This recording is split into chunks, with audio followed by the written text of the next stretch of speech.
বিগত 14টি বছর সবচেয়ে জুলুম আর নির্যাতনের শিকার হয়েছে দেশের আলেম ওলামারা। বিগত 1.5 যুগ সবচাইতে বেশি হয়রানির শিকার হয়েছে দেশের কোরআনের তাফসীর মাহফিলের আয়োজক committee.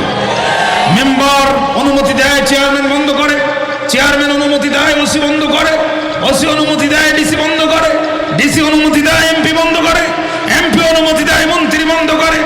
Stage ready, pandal ready, হাজার হাজার তাওহীদি জনতা জনপদের চতুর্দিক থেকে কোরআনের আলোচনা শোনার জন্য, তৃষিত হৃদয়কে কোরআনের রসে সিক্ত করার জন্য চতুর্দিক থেকে একত্রিত হয়। কোন রকম পূর্ব ঘোষণা ছাড়াই কর্তৃপক্ষকে হয়রানি করে, দুপুরে পুলিশ আর র্যাবের গাড়ি ঢুকায় কর্তৃপক্ষকে গ্রেফতার করে কোরআনের মাহফিল যারা বন্ধ করে জাতির সাথে তরম তামাশা করেছে, পিছনের দরজা দিয়ে চোরের মতো পালাতে বাধ্য হয়েছে।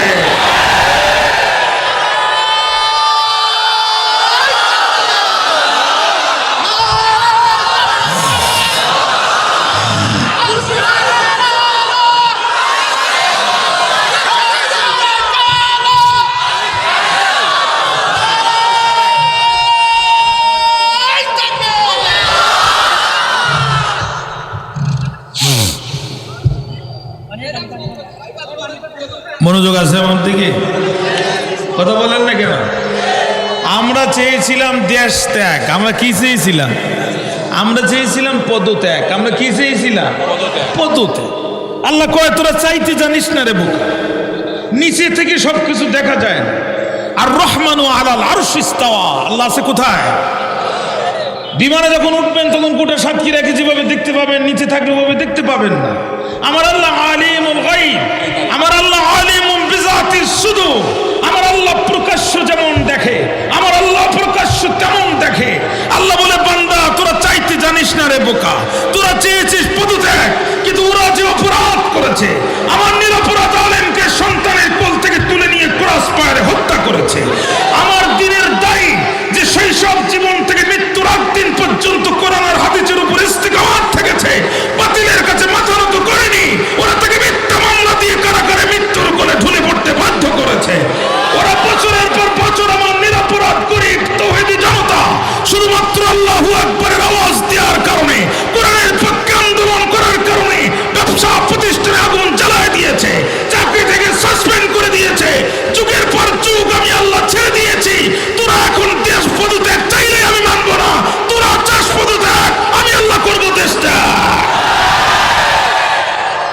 কথা বলে এখন যদি মারা যায় মামুর বাড়িতে কবর হবে, আর যেখানে আছে ওখানে তো ইমাম খুঁজে পাওয়ার কথা না।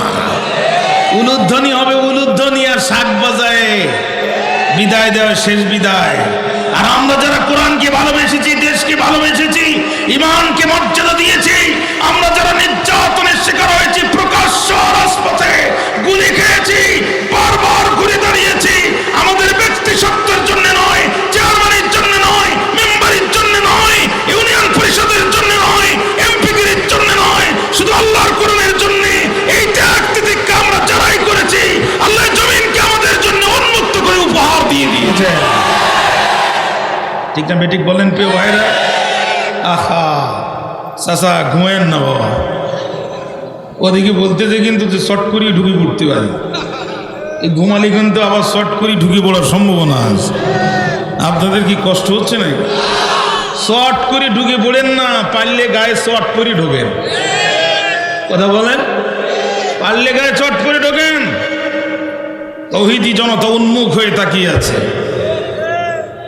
যাকে যত বড় আশার মারতে হয় ওকে ঠিক তত উপরে উঠাতে হয়। জোরে বলেন কথা ঠিক না বেঠিক? আল্লাহ তাআলা এমন আশার দিয়েছে, চোরের মতো পালাতে বাধ্য হয়েছে। আসতেছি আলোচনায়, সব তুলে নিয়ে আসবেন, মন খারাপ করেন না। আমার কথা শুরু করতে দেন। প্রাণ খুলে সিংহের মতো গর্জন করে আজ এই স্বাধীন ভূখণ্ডে, স্বাধীন দেশে উন্মুক্ত আওয়াজে কাথন্ডার মাঠে বসে একটিবার প্রশান্তির আওয়াজ দেন, চিৎকার মেরে কন আলহামদুলিল্লাহ। এবার বলেন রব্বানা লাকাল হামদ। আরো জোরে বলেন হামদান কাসীরান। এবার বলেন তয়্যিবান মুবারাকান ফীহি। আল্লাহ তুমি আমাদের প্রশংসাকে কবুল করো। দুরুদার সালাম বিশ্ব মানবতার মুক্তির মহান দিশার, নির্যাতিত মানবতার নবী, বঞ্চিত মানবতার নবী, সৈয়দুল মুরসালিন ও খাতিমুন নবিয়্যিন, ইমামুল আম্বিয়া জনাবে মুহাম্মদুর রাসূলুল্লাহ, আরো জোরে কোন সাল্লাল্লাহু আলাইহি ওয়াসাল্লাম। ভাইরা আমার, ভূমিকা ছাড়াই সরাসরি কথা শুরু করতে চাই। ভূমিকায় সময় নষ্ট করার একেবারে সুযোগ নেই। তেলাওয়াত করেছি কোরআন আল কারিমের 18 নম্বর সূরা 15 নম্বর পারা সূরাতুল কাহফের 9, 10, 11 তিনটা আয়াতে কারিমা। আমি এখান থেকে ধারাবাহিকভাবে আলোচনা সামনে আগায় নিয়ে যেতে চাই। আল্লাহ পাক আমার মেধা এবং কণ্ঠকে আপনাদের খেদমতে মঞ্জুর করুক। জোরে বলেন আল্লাহুম্মা আমিন।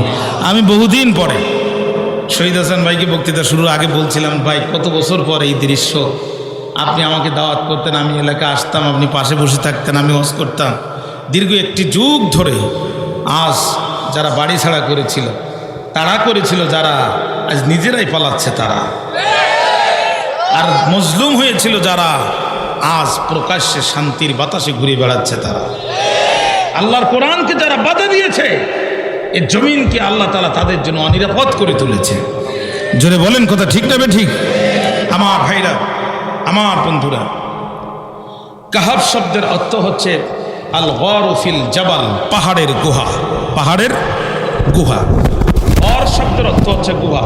গয়েন আলিফ জবর গ, রদুফে জুন, গরুন শব্দের অর্থ গুহা। কাহাফ শব্দের অর্থ হচ্ছে গুহা। প্রশ্ন হচ্ছে, এই দুই গুহার মধ্যে পার্থক্য কি?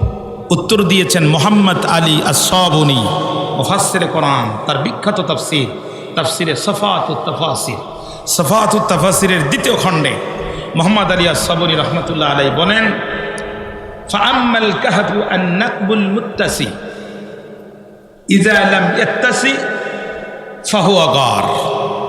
কাহাফ হচ্ছে প্রশস্ত গুহার নাম। কাহাফ মানে প্রশস্ত গুহা, চওড়া গুহা, বড় গুহা। আর যে গুহাটা ছোট সেটা হচ্ছে গড়। সূরাটির মধ্যে আয়াত সংখ্যা 110, সূরাটির মধ্যে রুকু সংখ্যা 12। সমগ্র পৃথিবীর সমস্ত মুফাসসির এ বিষয়ে একমত। সূরাটি নাজিল হয়েছিল মক্কায়, অর্থাৎ সূরাতুল কাহাফ একটি মাক্কি সূরা, যার আয়াত সংখ্যা 110, রুকু সংখ্যা 12। আমরা তেলাওয়াত করেছি 9, 10, 11 নম্বর আয়াতে কারিমা। এখান থেকে আল্লাহ তাআলা আমাদেরকে আলোচনা করার তৌফিক দান করুন। জোরে করুন আমিন। আজ থেকে 6000 বছর পূর্বে বর্তমান জর্দানের রাজধানী আম্মান শহর থেকে 60 কিলোমিটার দক্ষিণ পূর্বে ইবনে আব্বাস রাদিয়াল্লাহু তাআলা আনহুর বর্ণনা অনুযায়ী বানজালুস নামক পাহাড়ের হাইজুম নামক গুহায় এক ঐতিহাসিক, মর্মান্তিক, হৃদয় বিদারক কাহিনীর অবতারণা ঘটেছিল, যার বর্ণনা এই সূরাটির মধ্যে আল্লাহ পাক বর্ণনা করেছেন, যার কারণে সূরাটির নামকরণ করা হয়েছে সূরাতুল কাহফ, অর্থাৎ পাহাড়ের গুহার সূরা। আমার কথা বুঝতে কষ্ট হচ্ছে না তো? আল্লাহ পাক কবুল করুক। জোরে করুন আমিন। তাহলে আমি মোটামুটি সূরাটির নামকরণ এবং তার সংক্ষিপ্ত পরিচিতি আপনাদের সামনে পেশ করলাম। আমার 2 নম্বর পয়েন্ট হচ্ছে আল মুনাসাবাতু বাইনা সূরাতাইন। তাফসীরের খুব গুরুত্ব পয়েন্ট এটা। পূর্ববর্তী সূরার সাথে তেলাওয়াতকৃত সূরার কি সম্পর্ক? পূর্ববর্তী সূরার নাম সূরা বানী ইসরাঈল, আর আমরা তেলাওয়াত করেছি সূরাতুল কাহফ। কেন আল্লাহ তাআলা এই দুইটি সূরাকে পাশাপাশি করে দিলেন? এই দুইটি সূরার মধ্যে সম্পর্ক কি? মুফাসসির ইকরামগণ অনেকগুলো সম্পর্ক বের করেছেন। আমি মাত্র 2টি সম্পর্ক আপনাদের সামনে উপস্থাপন করছি। ভাইরা আমার, সূরা বানী ইসরাঈল আল্লাহ তাআলা শুরু করেছেন তাসবিহ দিয়ে। জোরে বলেন কি দিয়ে? তাসবিহ দিয়ে। সুবহানাল্লাযী আসরা বিআবদিহি লাইলাম মিনাল মাসজিদিল হারামি ইলাল মাসজিদিল আকসা। এই সুবহান দিয়ে আল্লাহ তাআলা তাসবিহ দিয়ে শুরু করেছেন। আমরা বলি না সুবহানাল্লাহ, সুবহান দিয়ে শুরু করেছেন। আর সূরা কাহফ হচ্ছে আল্লাহ তাআলা হাম দিয়ে শুরু করেছেন, আলহামদুলিল্লাহিল্লাযী। সুবহানাল্লাহ বললেন না? সূরা বনী ইসরাঈল তাসবিহ দিয়ে শুরু, আর সূরাতুল কাহফ হচ্ছে হাম দিয়ে শুরু। 2 নম্বর সম্পর্ক হচ্ছে কাফিররা আল্লাহ রাসূলের কাছে প্রশ্ন করেছিল 3টা। জোরে বলেন কয়টা? 1 নম্বর, রুহুর তাৎপর্য কি? রুহু কি জিনিস? ইয়াসআলুনাকা আনির রূহ, রুহু কি জিনিস? 2 নাম্বার হচ্ছে সেই বিস্ময়কর যুবকদের ঘটনা কি, যারা পূর্বে বিতয় নিয়েছেন কিন্তু তাদের ঘটনা বড় আশ্চর্যজনক। 3 নাম্বার, কে সেই ব্যক্তি এবং তার ঘটনা কি, যিনি গোটা পৃথিবীর মাশরিক থেকে মাগরিব, পূর্ব থেকে পশ্চিম পর্যন্ত ভ্রমণ করেছেন। এই 3টা প্রশ্ন যখন কাফেররা করলেন, আল্লাহ পাক রুহুর জবাব, ইয়াসআলুনাকা আনির রূহ কুলির রূহ মিন আমরি, আল্লাহ তাআলা এটা বর্ণনা করেছেন সূরা বনী ইসরাঈলের মধ্যে। একটি প্রশ্নের জবাব দিয়েছেন, বাকি 2টা প্রশ্নের জবাব দিয়েছেন আল্লাহ তাআলা সূরাতুল কাহফের মধ্যে, যার কারণে এই 2টি সূরা পাশাপাশি এসেছে। একটু জোরে বলেন না সুবহানাল্লাহ। এবার আসেন ফজিলত। আখিরি জামানার যতগুলো ফিতনা আছে, সবচাইতে বড় ফিতনা হচ্ছে দাজ্জালের ফিতনা। কার ফিতনা? শেখ হাসিনার চেয়েও বড় ফিতনা হচ্ছে দাজ্জাল। দাজ্জালের ফিতনার কাছে শেখ হাসিনার ফিতনা কোনো ফিতনাই না। কথা কি বুঝতে পেরেছেন? এত বড় ফিতনা। দাজ্জাল লোকটি খাটো হবে, লোকটি খাটো হবে। ফজিলত আলোচনা করতেছি সূরাতুল কাহফের। কেন আমরা এই সূরাটা তেলাওয়াত করব, তার ফজিলত কি? দাজ্জাল লোকটি খাটো হবে, এক চোখ তার অন্ধ থাকবে, এক চোখ অন্ধ থাকবে, লোকটি বড় খাটো হবে, সুরাইত সুমিষ্ট ভাষীর অধিকারী হবে। পৃথিবীর সকলে গান গায়, নাক 1, নাক 2, কিন্তু দাজ্জালের কণ্ঠের সুরের স্কেল হবে কমসে কম নাক 6। দাজ্জালের মায়াবী কণ্ঠের টানে লক্ষ লক্ষ নারীর গর্ভপাত হয়ে যাবে। পঙ্গপালের মতো মানুষ নারী দাজ্জালের দিকে ছুটতে থাকবে, তার গানের সুরিয়ে লক্ষ লক্ষ মানুষ ইমান হারা হয়ে বেঈমান হয়ে যাবে। দুর্বল ইমানদার যারা, সে এক হাতে জান্নাত দেখাতে চাইবে, আর এক হাতে জাহান্নাম দেখাতে চাইবে।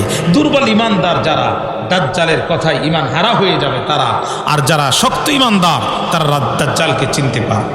ভাইরা আমার, লোকটি খাটো হবে, নবী বলেন কণ্ঠ খুব সুমিষ্ট হবে, এক চোখ তার কানা থাকবে, ডান হাতে জান্নাত দেখাবে, বাম হাতে জাহান্নাম দেখাবে। মানুষগুলো তার কণ্ঠে সুরে ইমান হারা হয়ে যাবে, বেঈমান হয়ে যাবে।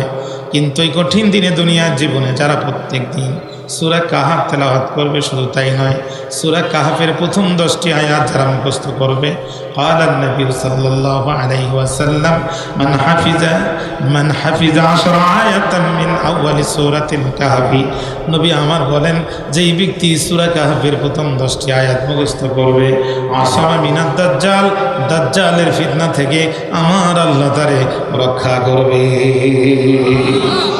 আরো জোরে কেন বলেন না সুবহানাল্লাহ।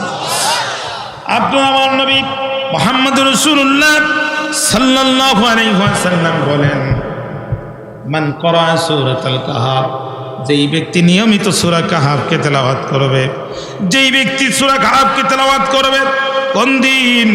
নবী আমার বলেন, জুমার দিন যেই ব্যক্তি সূরা কাহফ তেলাওয়াত করবে, মান ক্বারা সূরাতুল কাহফি ইয়াউমিল জুমআতি আদা লাহু মিনান নূর মা বাইনাহু ওয়া বাইনাল জুমাতাইন। নবী আমার বলেন, যে ব্যক্তি জুমার দিন সূরা কাহফ তেলাওয়াত করবে, এক জুমা থেকে আরেক জুমা পর্যন্ত আল্লাহ তাআলা সূরা কাহফের বরকতে তার জীবনটা আলোকিত করে দিবে। বিশ্বনবীর একজন সাহাবী ছিল, নাম তার উসাইদ ইবনে হুযাইর রাদিয়াল্লাহু তাআলা।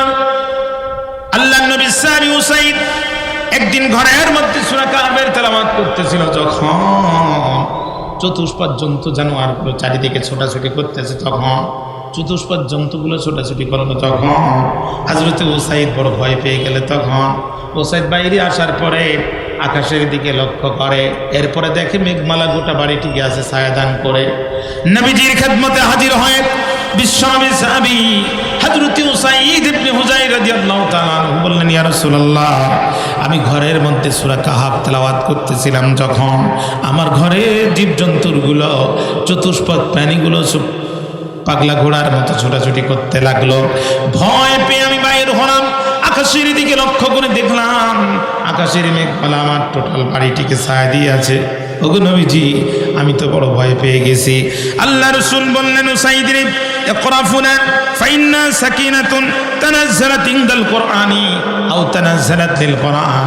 উসাইদ, রে উসাইদ, ভয় পেও না, এটা আল্লাহ তাআলার রহমতের সাকিনা। সূরা কাহফ তেলাওয়াত করার কারণে আল্লাহ তাআলা রহমতের সাকিনা দিয়া তোমার ঘরটাকে ঢেকে রেখে দিয়েছে। আর জোরে বলেন আল্লাহু আকবার। এজন্য ভাইরা আমার, মুসনাদ ইমাম বাইহাকি রহমাতুল্লাহ আলাইহি 3 নম্বর খণ্ডে 249 নম্বর হাদিসে বলেন, আল্লাহ রাসূল বলেছেন, মান ক্বারা সূরাতুল কাহফ কামা আনজালাত কানাত লাহু নূরান ইয়াউমাল কিয়ামাহ। যেই ব্যক্তি সূরা কাহফ তেলাওয়াত করবে, যেমন করে আল্লাহ তাআলা নাজিল করেছে, এমনিভাবে যেই ব্যক্তি তেলাওয়াত করবে, কাল কিয়ামতের কঠিন দিন, মা যেই দিন সন্তানের পরিচয় দেবে না, পিতা যেই দিন তার পুত্রকে চিনতে পারবে না, মানুষের মাথা এক মুষ্টি উপরে সূর্য থাকবে, প্রচণ্ড সূর্যের তাপে গুনাহগারের মাথার চাঁদনিগুলো ফেটে যাবে, দিনগুলো টকবক টকবক করতে থাকবে। ইসরাফিল আলাইহিস সালামের দ্বিতীয় বাঁশির ফুৎকারের সাথে সাথে উলাঙ্গ ল্যাংট হয়ে মানুষগুলো যখন উঠতে থাকবে, আম্মা আয়েশা বলেন, ওগো নবীজি, ওই কিয়ামতের কঠিন দিনে আমার শরীরে একটা কাপড় থাকবে না, আপনার কি কোনো লজ্জা লাগবে না? আল্লাহর নবী ডাকতে বলে, আয়েশা রে, এত কঠিন কিয়ামতের ময়দান হবে, সেই দিন কারোর দিকে একটিবার তাকানোর সময় টুকুন পর্যন্ত পাবে না। নবীজি আমার বলেন, ঘন ঘটা দুর্যোগপূর্ণ কিয়ামতের এই কঠিন আবহাওয়ার দিন, যেই ব্যক্তি দুনিয়াতে জুমার দিন সূরাতুল কাহফ তেলাওয়াত করবে, কিয়ামতের দিন সূরা কাহফ আলো হয়ে নূর হয়ে থাকে, পথ দেখাবে। আরো জোরে বলেন আল্লাহু আকবার। ভাইরা আমার, আমি আর ভূমিকায় সময় নষ্ট করতে চাই না। প্রথমে আমি সূরাটির ফজিলাত বলেছি, সূরাটির পরিচিতি বলেছি, তারপরে আমি আল মুনাসাবাতু বাইনা সূরাতাইন, 2 সূরার মধ্যকার সম্পর্ক আলোচনা করেছি। এরপরে আমি ফজিলাতু হাযিহিস সূরা, এই সূরা তেলাওয়াতে কি কি ফজিলত হবে আমি সেটা আলোচনা করেছি। এখন আমি সূরাটির শানে নুজুল আলোচনা করতে চাই। মক্কার কাফেররা, 2 জন কাফের, একজনের নাম হচ্ছে আকাবা ইবনে আবি মুঈত, আর একজন হচ্ছে হারিস।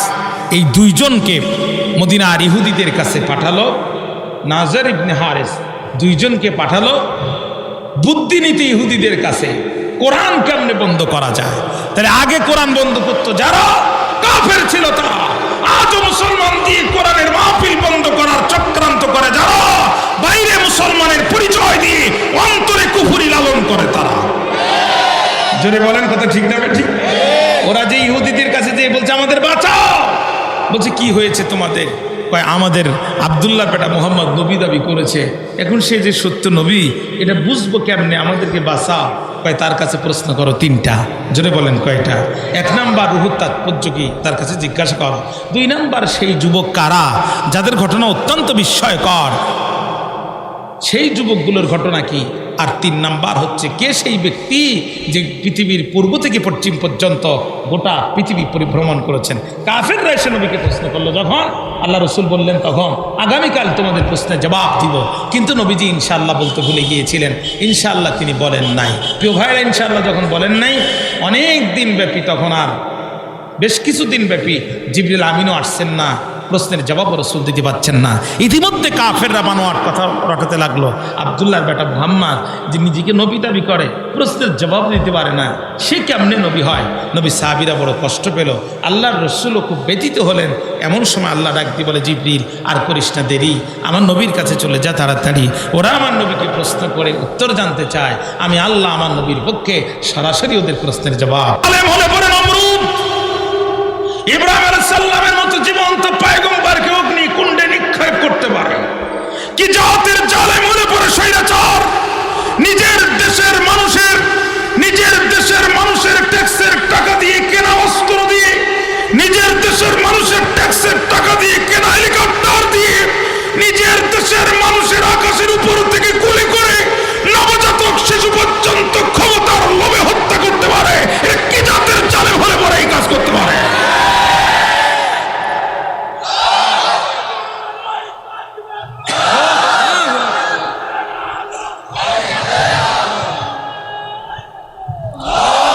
আল্লাহ রসুল বলেছে, 2টা অপরাধ করো না মানুষ, পৃথিবীর সমস্ত অপরাধের হিসাব হবে মৃত্যুর পরে, কিন্তু 2টা অপরাধের হিসাব আল্লাহ মৃত্যু পর্যন্ত বাকি রাখেন না, দুনিয়াতে তার হিসাব মিটায় দেন।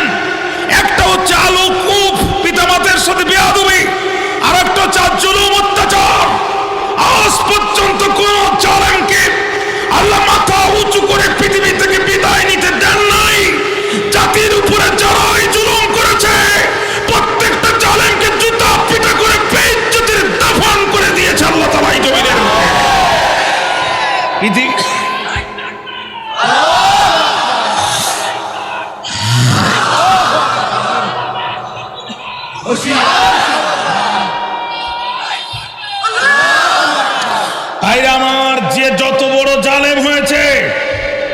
আল্লাহ তাকে তত ছোট জিনিস দিয়ে পৃথিবী থেকে বিদায় করে দিয়েছে।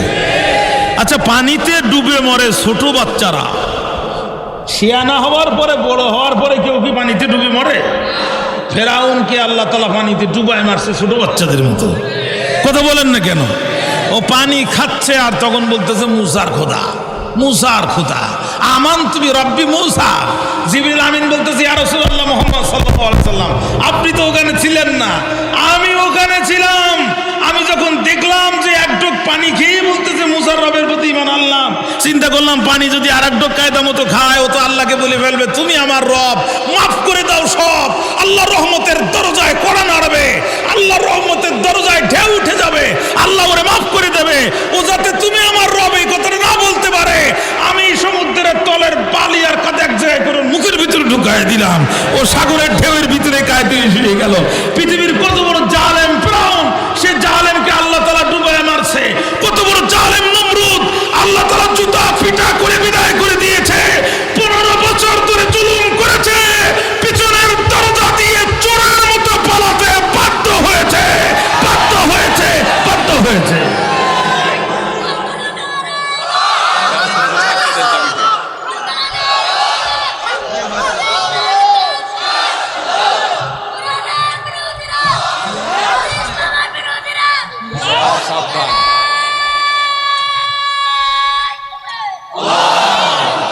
ভাবটা দেখিয়েছেন, মশানটা দেখিয়েছেন, সাপের চেয়ে সাপের বাচ্চায় বিষ বেশি নাকি বলেন? এই তাকবীর দেওয়ার কারণে মাহফিলের পরের দিন পর্যন্ত এই ছোট ছোট মাসুম বাচ্চাদের উপরে চোখ রাঙিয়েছে। এই জাতের জালেমের অভাব নাই। কথা বলেন না কেন? আহা, পৃথিবীর সমস্ত স্বৈরাচারের বৈশিষ্ট্য 3টা। যেটা বলেন বৈশিষ্ট্য কয়টা? কি জাতের জালেম হলে পরে, খেয়াল করেন, কি জাতের জালেম হলে পরে নিরপরাধ পিতাকে ফাঁসির কাস্টে ঝুলিয়ে হত্যা করে, নিরপরাধ সন্তানকে কোন রকম মামলা ছাড়াই গুম করে আয়না ঘরের ভিতরে 10 বছর বন্দী রাখে। কি জাতের জালেম হলে পরে কল্পনা করতে পারেন? আমার কালীগঞ্জের একজন বড় ভাই এই সাতক্ষীরা সদরে এক সময় একটি ছাত্র সংগঠনের তিনি নেতৃত্ব দিয়েছিলেন। একটি মাদ্রাসার সুপার মিথ্যা মামলায় দীর্ঘদিন ভারতে পালিয়েছিল। ভারত থেকে আসার পরে প্রথম দিনই সন্তান বলছে, আব্বা অনেকদিন তোমার কাছে ঘুমাই না, তোমার কাছে একটু ঘুমাবো। বাবা রাজি হয়ে গেছে, লাইটটা অফ করেছে, দরজা দিয়েছে, র্যাবের গাড়ি হাজির, দরজায় নক করেছে। সন্তানের কোল থেকে একজন আলেম পিতাকে তুলে নিয়ে চাঁদনি রাত মাঠের ভিতরে ফেলে যে ক্রস ফায়ার দেওয়ার দৃশ্য, এক হিন্দু দোকানদার দোকানের ভিতর থেকে এই দৃশ্য দেখেছে। সে কান্নার ঠেলায় কথা বলতে পারছে না, বন্দুকের নলে তাকে রেখে তাকে হুমকি দিয়ে যে টর্চারটা করেছে, এরপরে তাকে হত্যা করেছে। কি জাতের জালেম হলে পারে বিনা অপরাধে শুধু ক্ষমতাকে টিকিয়ে রাখার জন্য ঘর থেকে আলেম ওলামাকে তুলে নিয়ে জঙ্গি নাটক সাজিয়ে শুধু ক্ষমতার জন্য পৃথিবী থেকে বিদায় করে দিয়েছে। কই 3 দিন বাংলাদেশে কোনো সরকার ছিল? কয়দিন? 3 দিন কোনো গভর্নমেন্ট ছিল না। দেশে যদি এতই জঙ্গি থাকে তো 3 দিন তো এই জঙ্গিরা রাষ্ট্র দখল করে নেওয়ার কথা ছিল। কথা বলেন না কেন? ক্ষমতার জন্য যত জঙ্গি হামলা সব জঙ্গি নাটক। এই জঙ্গি নাটকের গুরুরা জঙ্গি নাটক সাজিয়ে 17টি বছর জাতির উপরে জুলুম করেছে। কি জাতের জুলুম হলে পরে 28 অক্টোবর 2006 সালে প্রকাশ্য দিবালোকে এই কোরআনের দাওয়াত দেওয়ার কারণে এই কোরআনের হাফেজকে পল্টনের উত্তর গেটে লগি বইটা দিয়ে পিটায় পিটায় হত্যা করে তার মৃত দেহের উপরে ডান্স করেছে, নৃত্য করেছে। নিকৃষ্ট জাতের জালেম, পশুর চাইতে ওরা নিকৃষ্ট।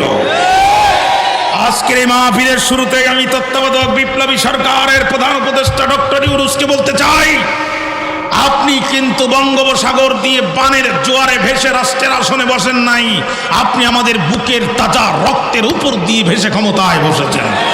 অতএব 28 অক্টোবর 2006 সালে এই উপমহাদেশের সবচাইতে হৃদয় বিতারক পৈশাচিক হত্যাকাণ্ডের অবতারণা যেই জালেমরা করেছিল, এখনো কেন তারা গ্রেফতার হয়নি আমরা জানতে চাই। 28 অক্টোবর ঢাকায় এই রাজপথে চৌধুরী। এই সাবের হোসেন চৌধুরী গ্রেপ্তারের 2 দিন পরে কিভাবে ছাড়া পায় আপনার কাছে পরিষ্কার জানতে চাই। অবিলম্বে 28 অক্টোবরে কোরআনের সৈনিকদেরকে যারা হত্যা করেছে তাদেরকে গ্রেপ্তার করা হোক। গ্রাম থেকে শহর পর্যন্ত জাতির উপরে যারা জুলুম করেছে, জোর করে এদেশের অসংখ্য ওসিএসপিরা মানুষদেরকে ঘর থেকে তুলে নিয়ে ক্রসফায়ারের ভয় দিয়ে লক্ষ লক্ষ টাকা ঘুষ নিয়েছে, অবিলম্বে কমিশন গঠন করুন। একটা জালেম যেন বিচারের হাত থেকে রক্ষা না পায়। কারা কারা রাজি আছেন দু হাত করে আল্লাহকে দেখায়।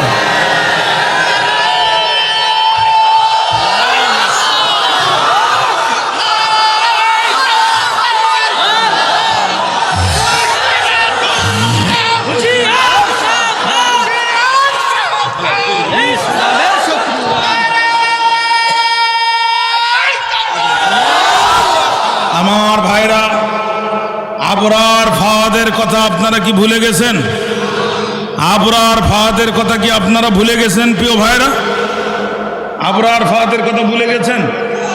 পিটায়ে পিটায়ে পিটায়ে পিটায়ে বেহুশ করে ফেলেছে। মৃত্যু সজ্জার যাত্রী, মেধাবী ছাত্র বুয়েটের বলছে, please give me glass of water, একটু পানি দাও, আমি তো মারা যাব, একটু পানি আমাকে দাও। সেরে চারের এক দালাল বলছে, সেরে চারের এক সন্ত্রাসী বলছে এখনো বেঁচে আছে, ওর এখনো মারা যাবে, পিটাচ্ছে। আর একজন বলছে পানি চায়, মাথার কাছে যে প্যানের চেন টান দিয়ে মুখের মধ্যে প্রস্রাব করে দিয়েছে। কি জাতের নিষ্ঠুর হলে পরে, কি জাতের জালেম হলে পরে এই কাজ করতে পারে?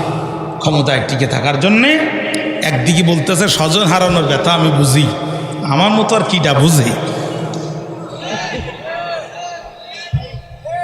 নাকে কান্দা জায়গা পায় না, কথা কন না কেন? আর একদিক থেকে আকাশে হেলিকপ্টার তুলে দিয়ে আমার দেশের টাকা দিয়ে, আমার দেশের টাকা দিয়ে কেনা বন্দুক দিয়ে আমার দেশের মানুষের বুকে যারা গুলি চালায়, আর এদের কথা মাহফিলে স্বৈরাচার বললে যাদের মন খারাপ হয়, এরা স্বৈরাচারের নব্য দালাল ছাড়ার কিছুই নয়। পৃথিবীর সব স্বৈরাচার এই 3টা বৈশিষ্ট্য। কয়টা বৈশিষ্ট্য? 1 নম্বর জালেম, 2 নম্বর হচ্ছে নিষ্ঠুর। 2 নম্বর কি বলেন? আহারে, মসজিদের ইমাম সাহেব সাইদি সাহেবের জন্য দোয়া করেছে, 5,000 টাকা বেতন দিছে, সভাপতি আর সেক্রেটারি মিলে 25,000 টাকা জরিমানা করছে। এখন বাড়ি যে ইমাম সাহেব জমি বন্ধক রেখে টাকা নিয়ে এসে দিতে হবে, তা নাহলে চাকরি পাচ্ছে না। কি জাতের জালেম কল্পনা করতে পারেন প্রিয় ভাইরা? কি জাতের জালেম!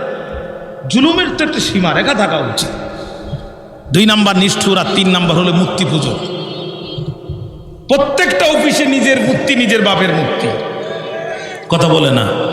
প্রত্যেকটা অফিসে নিজের মূর্তি, নিজের বাবার মূর্তি, টাকার মধ্যে মূর্তি, পয়সার মধ্যে মূর্তি, রাস্তাঘাটে মূর্তি। মানুষ 16 টাকার ডিম কিনে খায়, 1000 টাকার কাঁচামরিচ কিনে খায়, 180 টাকার চিনি কিনে খায়, 30 টাকার পেঁয়াজ 300 টাকায় কিনে খায়। আর স্বৈরাচার 150, 200, 300 কোটি টাকা দিয়ে বাবার মূর্তির মোরাল বানায়। কি জাতের মূর্তি পুজো! পৃথিবীর সব মূর্তি পূজকদের একটা বৈশিষ্ট্য হলো এরা শুধু নিজেরা মূর্তি পূজা করে না, এরা জাতিকে মূর্তি পূজক বানায়। তৌহিদ, আমরা তো মূর্তি পার্টি না, আমরা হলাম তৌহিদ পার্টি। জোরে বলেন ঠিক না বেঠিক? আমরা তৌহিদেবাদে বিশ্বাসী, আল্লাহ পাকের রুবুবিয়াতে বিশ্বাসী, আল্লাহ বিশ্বাসী তৌহিদে মানুষ। আমরা কোনোদিন মূর্তি পূজাকে মানতে পারি না। জোর করে আমাদের মাথার উপরে দাঁড়িয়ে, আমাদের কলিজার উপরে দাঁড়িয়ে, অস্ত্র আমাদের ঘাড়ের উপরে রেখে, বন্দুকের নল আমাদের দিকে ফিরিয়ে, আমাদের ট্যাক্সের টাকা দিয়ে, আমাদের পয়সা দিয়ে নিজের মূর্তি, বাবার মূর্তি দিয়ে গোটা রাষ্ট্র সাজিয়েছে। দেশ যেন দেখলে মনে হয় মূর্তির দেশ। কিন্তু তৌহিদপন্থী জাতিরা যখনই সময় পেয়েছে 2 ঘন্টার ভিতরে লাঠি দিয়া সমস্ত মূর্তিকে মাটির সাথে মিশায় দিয়েছে। দাকিয়ানুসের বৈশিষ্ট্য 3টা। আমাকে যেটা বিদায় নিছে এটাও দাকিয়ানুস, তবে লেডিস ভার্সন। কি ভার্সন বলে? এ মাল একই, মডেল ভিন্ন। মাল একই, মডেল ভিন্ন। এটা ছিল একবার হুবাহু দাকিয়ানুসের লেডিস ভার্সন। আমি তুলে ধরতেছি, আপনারা শুধু একটু মিলাই নেন। আপনাদের তো কোনো কষ্ট হচ্ছে। গতবার আসতে পারেনি, এই জন্য মেলা লোক চোখ টোক এরকম করতে থাকছে আমাদের, আমি বুঝতেছি। আমি বলতেছি বলবানে, মনোযোগ আছে? কর্তৃপক্ষের কোনো সমস্যা নাই। আমি প্রচণ্ড অসুস্থ, আমার প্রেশার খুব আপ ডাউন করতেছিল, কখনো লো কখনো হাই, এবং আমার মনেই ছিল না আজকে আমার মাহফিল। একটা অনাকাঙ্ক্ষিত বশত আল্লাহ মঞ্জুর করেন নাই, আসতে পারেনি।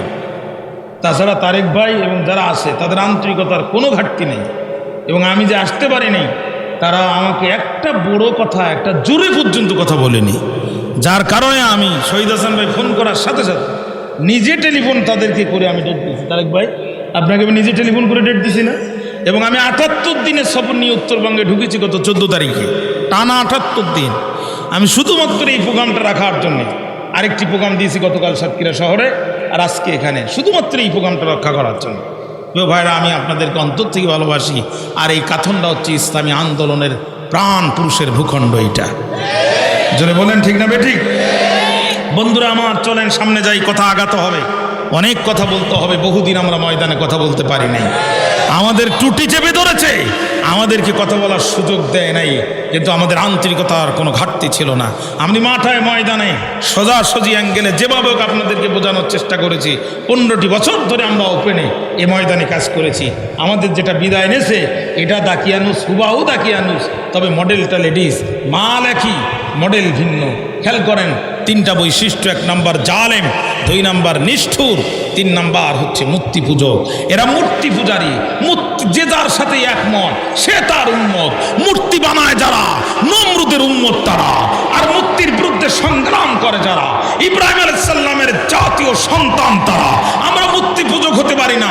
যারা বাবার মূর্তি বানায়, নিজের মূর্তি বানায়, টাকার মধ্যে বাবার মূর্তি দেয়, পয়সার মধ্যে বাবার মূর্তি দেয়, এরা নমরুদের প্রেতাত্মা, এরা তাওহীদের দুশমন, এরা ইসলামের চূড়ান্ত দুশমন। এরা আপনার আমার ঈমান আর আকীদাকে নষ্ট করে জাহান্নামের পথে নিয়ে যেতে চায়। দাকিয়ানুস অর্ডিন্যান্স জারি করল, অর্ডার জারি করলো দেশে, সবার জন্য মূর্তি পূজা বাধ্যতামূলক। যে মূর্তি পূজা করবে না যারা, কারাগারে যাবে তারা। মূর্তি পূজা করবে না যারা, আয়না ঘরে যাবে তারা। মূর্তি পূজা করবে না যারা, মামলা খাবে তারা। দাকিয়ানুস এই ঘোষণা যখন দিল, 7 জন যুবক প্রকাশ্যে দাকিয়ানুসের এই ঘোষণার বিরোধিতা করল, বিদ্রোহ করল। না, দাকিয়ানুস যা ইচ্ছা তাই করতে পারবে না।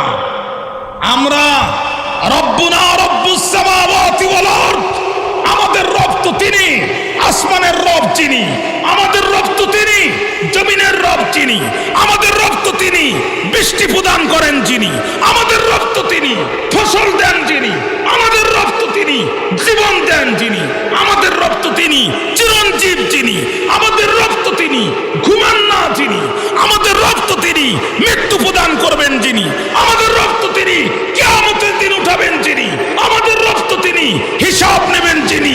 দাকিয়ানুসের মুক্তিকে আমরা রব মানতে পারি না, পারি না, পারি না। 7 জন যুবক যখন এই ঘোষণা করে দিল, তখন এই খবর ডিবি হারুনের কাছে পৌঁছেই গেল। ডিবি হারুন, বিপ্লব কুমার, এই বদমাইশগুলো যেগুলো ছিল, এইগুলোর কাছে খুব দ্রুত খবর পৌঁছাই গেল। এরা যেয়া দাকিয়ানুসকে ডিবি হারুন বলছে ঘটনা খুব ভয়ঙ্কর। বলছে কি হয়েছে? আপনি যে অর্ডিন্যান্স জারি করেছেন দেশে, যেই ডিক্রি জারি করেছেন মূর্তি পূজা ছাড়া আর কিছু চলবে না, আপনার বিরুদ্ধে 7 জন তাগড়া যুবক এক জায়গায় হয়ে কমিটি গঠন করেছে, আপনার এই মূর্তি পূজাকে তারা মানে না। তো দাকিয়ানুস বলছে তোমরা কি করছো? কয় মামলা আমরা অলরেডি গায়েবী মামলা রেডি করে ফেলেছি। কি মামলা? আসামি 7 জন আর অজ্ঞাতনামা 70 লাখ। অজ্ঞাতনামা কি? 70 লাখ। মানে অভিযান দেবে শিরুনি অভিযান। কি অভিযান? শিরুনি অভিযান কাকে বলে? উকুন কামড়াবে বাম পাশে আর শিরুনি দেবে ডাইন পাশে। ঘটনা ঘটবে রাজশাহীতে আর গ্রেপ্তার হবে কাথুন্ডাতে। এর নাম হলো শিরুনি অভিযান। এর নাম কি বলে? শিরুনি অভিযান। ডিবি হারুনরাই অজ্ঞাত মামলা রেডি করলো। ভাইরা আমার, বিগত 15 বছর সবচাইতে মানুষ জুলুম আর নির্যাতনের শিকার হয়েছে এই বিচার বিভাগ দ্বারা। কথা কেন বলেন না? মামলার পরে মামলা, মামলার পরে মামলা। হাজী সাহেব মক্কায়, মামলা হয় বাংলায়। হাজী সাহেব কোথায়? মামলা হচ্ছে হাজী সাহেব কবরে, মামলা হয় উপরে। 10 বছর আগে হাজী সাহেব মারা গেছে, 10 বছর পরে হাজী সাহেবের নামে থানায় এফআইআর মামলা হয়েছে। চাচি আম্মা বুড়ি মানুষ খোঁড়াতে খোঁড়াতে থানায় যেয়ে বলছে, বাবা ওসি বড় বিপদে পড়ে এসেছি, নিজের কানে শুনেছি বাবা তোমার চাচার নামে নাকি মামলা হয়েছে, তো তোমার চাচা কি করেছে? ওসি সাহেব কয়, চাচি আম্মা চাচা খুব দুষ্ট মানুষ, আমার থানার সামনে ককটেল মেরেছে। বাবা এই ঘটনা কবে ঘটেছে? কয় গতকাল রাত 8:30টার সময় ঘটেছে। কয় বুড়ো তো 10 বছর আগেই মারা গেছে। বাবা তুমি আমার মোবাইল নাম্বারটা নাও, আমার সাবেক চেয়ারম্যান শহীদ হাসানের নাম্বারটা নাও। এই বুড়ার সাথে আমার দুনিয়ার জীবনে মহাব্বত বড় গভীর ছিল। আমি মেয়েদের বাড়িতে যেতাম যখন, বুড়ায় টেলিফোন করতো তখন, ওরে বুড়ি যত রাত হোক বাড়িতে আসো তাড়াতাড়ি, তোমারে ছাড়া কেমনে থাকতে পারি। যে মহাব্বতের বুড়া আমাকে ছাড়া একটি রাত বাইরে থাকতো না।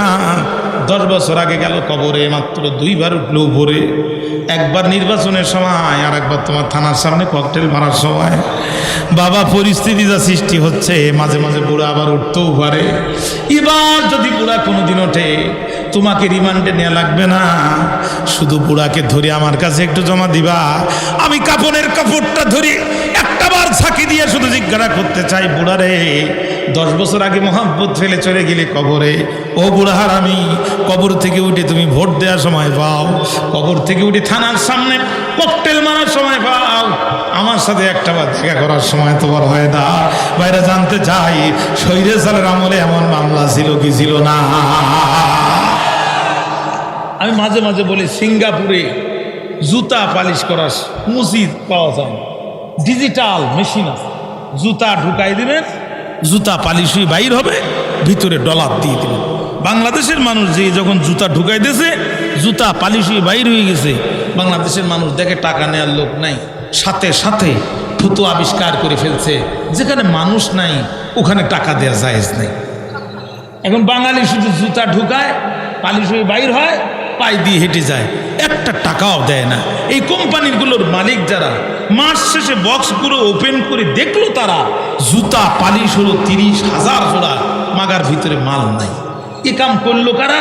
এটা ধরার জন্য তারা নিয়োগ করলো সিসি ক্যামেরা। এই সিসি ক্যামেরায় পড়লো ধরা, বীর বাঙালি যারা এই মহান কাম করেছে তারা। ওরা পড়ে গেল বড় বেকায়দায় যে বাঙালি যতদিন এই দেশে আসে, জুতা পালিশের ব্যবসা তো আর সম্ভব নয়। আবার এত পরিমাণ বাঙালি যদি তারা এ করে দেয় বিদায়, কলকারখানাও চলবার নয়, কি করা যায়? ওরা তখন বুদ্ধি করে বলছে, ইঞ্জিনিয়ার বাবা বেতন তো নিবা, আর একটা উপকার কি করবা? কই কি উপকার? কই এমন সফটওয়্যার বানাও যাতে বাঙালিও থাকে, জুতা পালিশের ব্যবসাও চলে। ইঞ্জিনিয়ার ছিল যারা, অক্লান্ত পরিশ্রম করে নতুন সফটওয়্যার তৈরি করলো তারা। আর সেটা হলো, জুতা একটা ঢুকাই দিবেন, পালিশ হয়ে বাইর হবে, আর একটা ঢুকাবেন, পালিশ হবে, তবে বাইর হবে না ততক্ষণ, ভিতরে ডলার দেবেন না যতক্ষণ। বাঙালি কয়, এই সামান্য বুদ্ধি দিয়ে কি আর আমাদের আটকানো যায়? বীর বাঙালি বলে একটা কথা আছে না ভাই, আমাদের কাছে অসম্ভব বলে কোনো জিনিস নাই। বাঙালি কাথন্ডার মেশিনে জুতা একটা দেয়, যখন পালিশ হয়ে বাইর হয়, বুদ্ধি করে ওই মেশিনের কাথন, ওই জুতার কাথনটায় আরেকটা দেয় না, একটু কষ্ট করে আগরদাড়ি মরে যায়, ওখানকার মেশিনে আরেকটা দেয়, কাথনটা থেকে একটা, আগরদাড়ি থেকে একটা, 2 মেশিন থেকে 2 জুতো বাঙালি বের করে পাই দিয়া আরামে সাতক্ষীরা শহর করে 1 টাকাও ভিতরে দেয় না। বলছিলাম না ভাই, এ বাঙালির কাছে অসম্ভব বলে কোনো জিনিস নাই। এরা 1981 সালে জন্মগ্রহণ করার পরও 1971 সালের মামলার প্রধান সাক্ষী হয়। কথা বলেন না কেন? এরা 3 মাইল দূর থেকে ধর্ষণ দেখে, অথচ চশমা ছাড়া রাস্তা দেখে না। কথা বলেন? এরা খুব বড় বড় যোদ্ধা, কিন্তু মশারি ছাড়া শুতে পারে না। আহা, ডিবি হারুন মামলা রুজু করে দিল আসহাবে যুবকের 7 জন যুবকের বিরুদ্ধে। ভাইরা আমার, আচ্ছা আপনারা মনে উঠে চলে যাবেন নাকি? মনোযোগ আছে আমাদের? আসহাবে যুবকের 7 জন যুবকের বিরুদ্ধে মামলা রুজু করে দিল ডিবি হারুন সহ অতি উৎসাহী দাকিয়ানুসের কর্মকর্তা যারা আছে, তারা মামলা শুরু করে দিল। 7 জন যুবক এক জায়গায় বলছে, শোনো, কোনো কথা নয়, দাকিয়ানুস যদি ডাকে দায়িত্বহীন কণ্ঠে, মনে আছে যাহা বলে দেবো তাহা, যা আছে কপালে হবে কাল সকালে। দাকিয়ানুস এদেরকে ডাক দিছে। আমার আল্লাহ তাআলা, যুবকরা যখন দাকিয়ানুসের সামনে দাঁড়াইছে, তখন তাদের কি অবস্থা হয়েছে আমার আল্লাহ তাআলা অত্যন্ত চমকপ্রদভাবে সেই বর্ণনা তুলে ধরেছেন। প্রিয় ভাইরা আমার, বন্ধুরা আমার, দাকিয়ানুস ডাক দিয়ে বলে, আমি যে ডিক্রি জারি করেছিলাম এই ঘোষণা অমান্য করেছো কারা কারা? হাত তোলো তারা তারা। ভাইরা আমার 7 জন যুবক হাত তুলে দিল, একটি সেকেন্ডও তারা সময় নিল না। আমার আল্লাহ বলেন, যুবকরা যখন আমার উপর ঈমান আনল আর তারা দাকিয়ানুসের মুখোমুখি হয়ে গেল, ওয়ারাবাতনা আলা কুলুবিহিম ইয কামু ফাকালু রব্বুনা রব্বুস সামাওয়াতি ওয়াল আরদ লান নাদউয়া মিন দুনিহি ইলাহা লান নাদউয়া মিন দুনিহি ইলাহান লাকাদ কুলনা ইযান শাতাতা। জোরে জোরে একবার বলেন আল্লাহু আকবার। ভাইরা আমার, যুবকরা দাঁড়ায় গেল। আল্লাহ বলেন, রাবাতনা আলা কুলুবিহিম, ওরা যখন দাঁড়ায় গেছে ওদের অন্তরকে আমি আরো শক্ত করে দিয়েছি, সুদৃঢ় করে দিয়েছি। দাকিয়ানুসের চোখের উপরে চোখ দিয়ে তারা বলছে, রব্বুনা রব্বুস সামাওয়াতি ওয়াল আরদ। রে দাকিয়ানুস, মূর্তি পূজাকে আমরা কোনোদিন মানতে পারবো না, কারণ আমাদের রব তো তিনি, আসমান জমিনের রব যিনি। তোর মূর্তির মুখে মূর্তি পূজা কেন করব? পৃথিবীর সবচেয়ে নিকৃষ্ট জীব কুকুর কারুর মুখে প্রস্রাব করে না, শুধু মূর্তির মুখে প্রস্রাব করে। কথা কর না। ইব্রাহিম আলাইহিস সালাম যে দেখে ঘর ভর্তি মূর্তি, সামনে ইঁদুর মূর্তির মিষ্টি খাচ্ছে, বগুড়ার দই, জামতলা সাদেক গোল্লা, হ্যাঁ, সাতক্ষীরার ঘোষডিয়ারি, সব সাদা মূর্তি, কোনোটাই খাচ্ছে না, ধরতেছেও না। ইঁদুর বেরিয়ে খাচ্ছে, বিড়াল খাচ্ছে। ইব্রাহিম আলাইহিস সালাম তাকিয়ে দেখে এরা যা করতেছে মোটামুটি মেনে নেওয়ার মতো। ওই কর্নারে এক খেকি কুকুর ঠ্যাং উঁচু করে দিয়ে 2.5 কিলোমিটার অ্যাঙ্গেলে আর এক মূর্তির মুখে স্প্রে করতেছে। ইব্রাহিম আলাইহিস সালাম তখনই মিজাজ হয়ে গেছে খারাপ, যে তোরা কি জাতের খোদা রে, তোদের মুখে কুত্তায় মতে, তোদের মুখে কুত্তায় প্রসাব করে, তোরা কি জাতের খারাপ। তখন ইব্রাহিম আলাইহিস সালাম কুড়াল নিয়া সব কয়টা মূর্তির ইচ্ছা মতো কুচায় দিছে। এই যুবকরা বলতেছে, যে মূর্তির মুখে কুকুরে প্রসাব করে,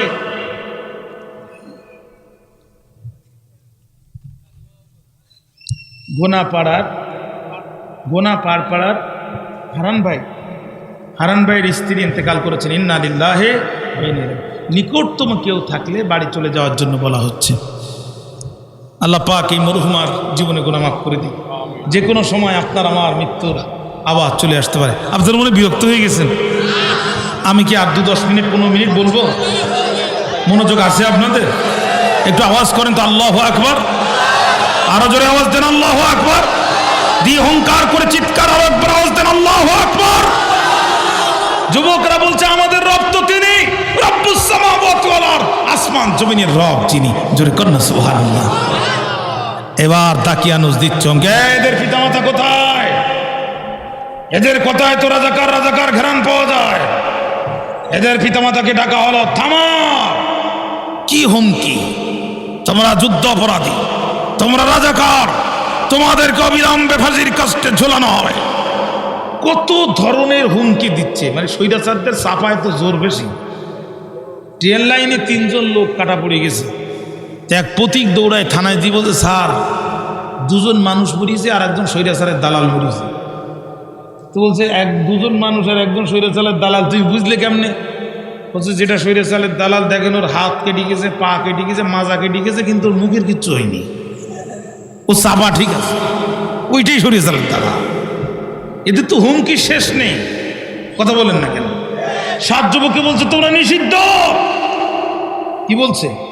নিষিদ্ধ। আমাদেরকে নিষিদ্ধ করলো যেই দিন বঙ্গভবনে ডাক পেয়েছিলাম তার পরের দিন। আর নিষিদ্ধ করেছিল যারা কাপড় তুলে পিছনের দরজা দিয়ে পালিয়েছে তারা। বলছে, আমি আর একটা কাপড় নিতাম, তো সময় নেই। বলছে, তাহলে আমি একটু কথা বলতাম জাতির সামনে, তো ওই দেশে মাইক নেই। বলছে, তাহলে আমি একটু গোপালগঞ্জে বাপের খবরটা জিয়ারত করি, তো অনেক গিয়ে আর ফিরে আসা লাগবে না, ওখানেই শুয়ে পড়া লাগবে। কি করবো এখনকার? পিছনের দরজা খোলা, শুধু ওঠো আর পালাও। 20 বছর আগে বিশ্ববরণ্য মুফাসসির কোরআন তরজমান দিয়ে বলেছিল, ইসলামের বিরুদ্ধে লাগতে চাও, দেশের মানুষ এমন চাকি দেবে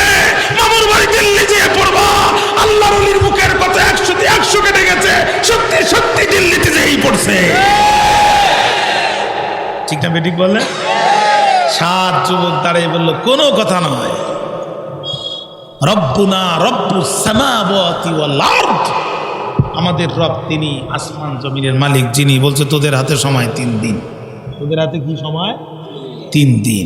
যা 3 দিন পর তোদের আবার নিয়ে আসাবে। এই ডিবি হারুন, তোমার দায়িত্বে 3 জনকে ছেড়ে দিলাম, এদের বাপ মার কাছে দাও, ইউনিয়নের চেয়ারম্যান আর মেম্বার নিয়ে এসে জামিননামার কাগজপত্র পূরণ করে এই 3 জনকে নিয়ে চলে যাও। 3 জন নিয়ে যাওয়া হলো। এই 3 দিনের অবকাশ দিয়ে 7 জন যুবককে বিদায় দেওয়া হলো। রাত্রে সবাই যখন ঘুম পড়েছে, 7 জন যুবক ঐতিহাসিক মিটিংয়ের আহ্বান করেছে। মিটিং ডেকে 7 যুবক বসে বলছে কি করা যায় শোনো। যুবকেরা বলছে সামনে আমাদের রাস্তা খোলা 2টা। জোরে বলেন কয়টা? 2টা। 1 নম্বর, হয়তো আমরা বেছে নিব শাহাদাতের জীবন, নয়তো করব আত্মগোপন। সুবহানাল্লাহ।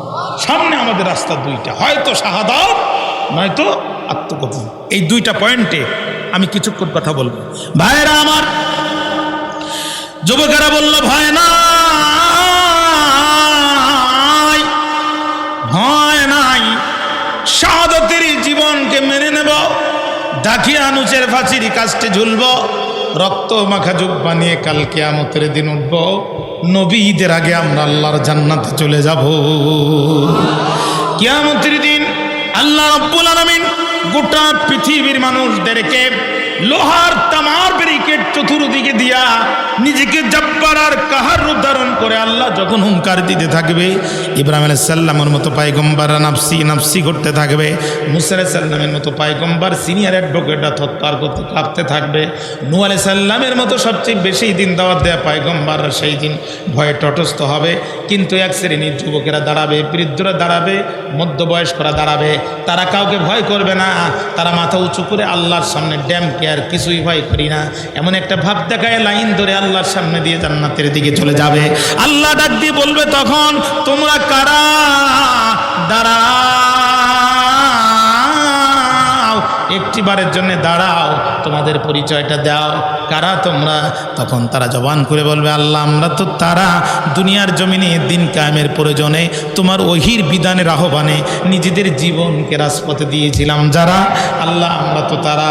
আল্লাহ তোমার দিনের উপরে আঘাত এসেছে, সন্তান বিলায় দিয়েছি, আল্লাহ তোমার জীবের উপরে আঘাত এসেছে, পকেটের টাকা খরচ করে দিয়েছি, তোমার দিনের উপরে আঘাত এসেছে, আল্লাহ জীবনকে কোরবানি করে দিয়েছি, মায়া করি নাই, আমরা হলাম শহীদ, আমাদেরকে তোমার দুনিয়ার জমিনের মাটি মরার পরে আমাদের কাফনে স্পর্শ করে নাই, আল্লাহ আমাদের কাফন পর্যন্ত টাটকা ছিল, দুনিয়াতে যে আমাদের মেরেছে আমাদেরকে জানাজা দেওয়ার আগে গোসল করায় নাই, শহীদের জানাজার ওরে বান্দা আরও কিছু চাও, আমি তোমাদের রব তোমাদের চাওয়াকে পূরণ করব। তখন বলবে, প্রভু গো প্রভু গো প্রভু গো, দিতে যদি চাও, দিতে যদি চাও, জীবনটা আর একবার ফিরিয়ে দাও, দুনিয়াতে আর একবার যাই, তোমার কোরআনের জন্য লড়াই করে আর একবার শহীদ হতে চাই।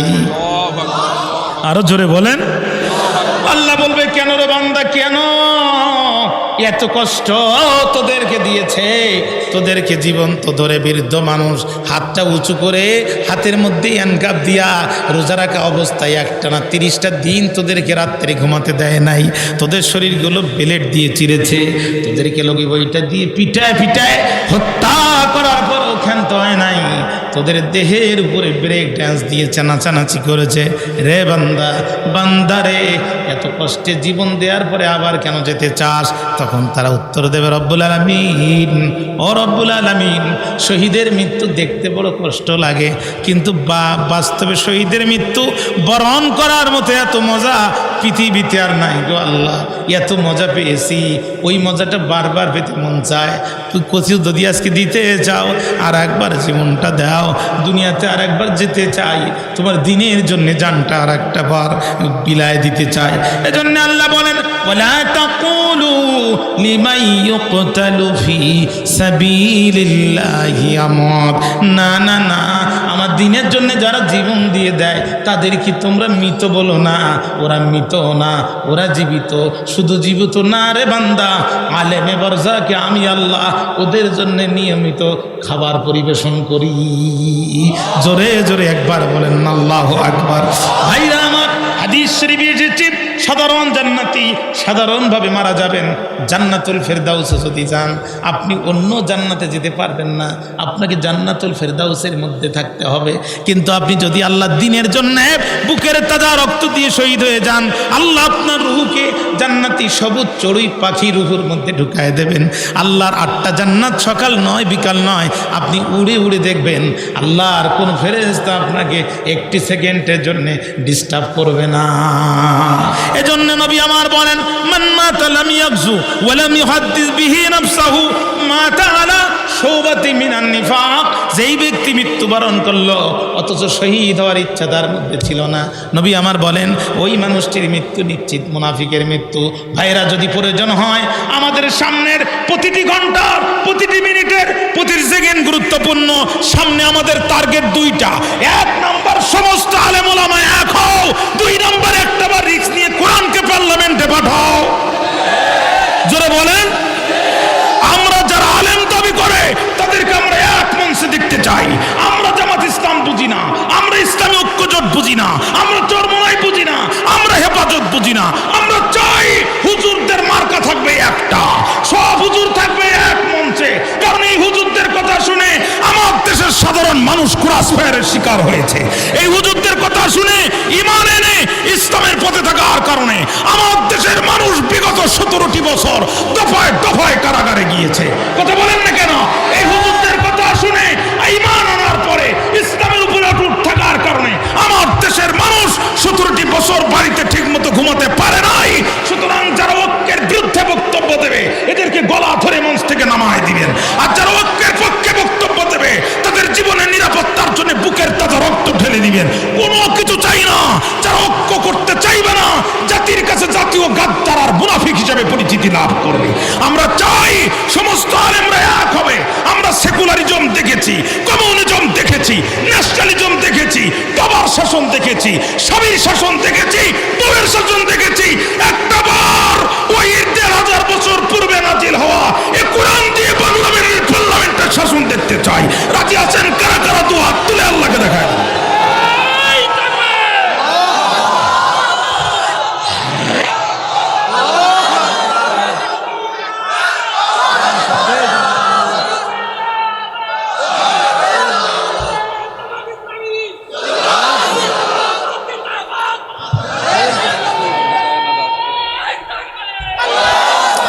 আমার ভাইরা, আমরা কোন দলমত বুঝি না।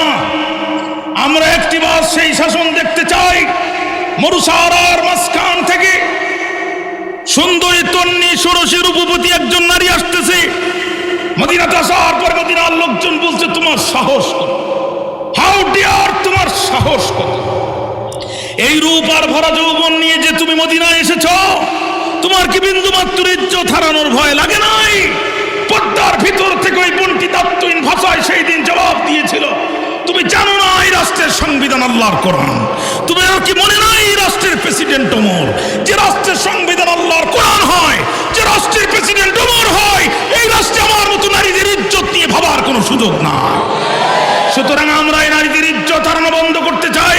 টেন্ডারবাজি বন্ধ করতে হলে, চাঁদাবাজি বন্ধ করতে হলে, খাদ্যের সিন্ডিকেট ব্যবসার গলার উপরে পা দিয়ে দাঁড়াতে হলে, আর আমার দেশের নারীর ইজ্জত ফিরিয়ে আনতে হলে সন্ত্রাস মুক্ত, নৈরাজ্য মুক্ত, ক্ষুধা দরিদ্র মুক্ত একটি সুখী সমৃদ্ধশালী নিরাপত্তার বাংলাদেশ চাওয়ার জন্য কোরআনের পার্লামেন্টের কোনো বিকল্প নাই।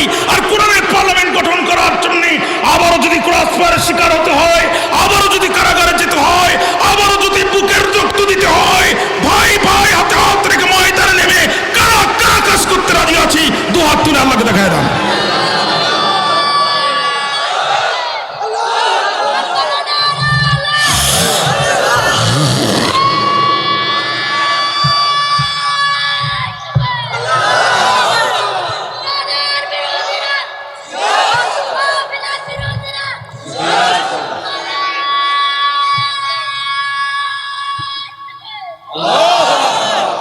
আপনাদের কষ্ট হচ্ছে?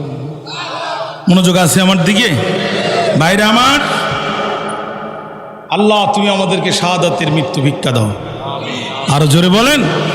যত বড় মুফাসসির হন, যত বড় মুহাদ্দিস হন, যত বড় ইবাদতকারী হন, মৃত্যুর পরে কবরে থাকা লাগবে। কিয়ামতের দিন উঠা লাগবে, বিচারের মুখোমুখি হতে হবে, তারপরে জান্নাতে যাবেন। আর যদি আপনি শহীদ হয়ে যান, আজরাইল আপনার জানটা নেবে, জান্নাতের ভিতরে ছুরি মারবে। সুবহানাল্লাহ বলতে মন চায় না? আল্লাহ তুমি আমাদের শাহাদাতের মৃত্যু ভিক্ষা দাও। আরো জোরে বলেন আল্লাহুম্মা আমিন। শাহাদাতের মৃত্যু হচ্ছে আমাদের জীবনের শ্রেষ্ঠ পুরস্কার। শাহাদাতের মৃত্যু কি আমাদের জীবনের শ্রেষ্ঠ পুরস্কার। খবরদার আমাদের আকীদা নিয়ে প্রশ্ন তুলবেন না। আপনার পায়ে হাত রেখে বলি, আমাদের আকীদা নিয়ে প্রশ্ন করার আগে 100 বার ভাববেন। 2 ঘন্টা পরে ফাঁসি জানার পরও আমরা আধা ঘন্টা ঘুমাতে পারি, আমরা সেই আকীদায় বিশ্বাস করি। খবরদার আমাদের আকীদা নিয়ে ভাবার আগে ভাববেন। আমরা হাসি মুখে মৃত্যুকে আলিঙ্গন করে, বাতিলের কাছে মাথা নত না করে, গোলামি না করে, দালালি না করে, চামচামি না করে প্রমাণ করে দিয়েছি আমরা রাসূলুল্লাহর সঠিক সুন্নাতের উপরে টিকে আছি। 7 জন যুবক বলল, সিদ্ধান্ত সামনে 2টা। জোরে বলেন কয়টা? 1 নাম্বার শাহাদাত, 2 নাম্বার আত্মগোপন। 2 নাম্বার কি? আত্মগোপনে চলে যাব।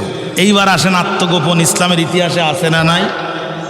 রাসূলুল্লাহ কোরআনের দাওয়াত শুরু করেছিলেন প্রকাশ্যে না গোপনে? মুরব্বি হ্যাঁ,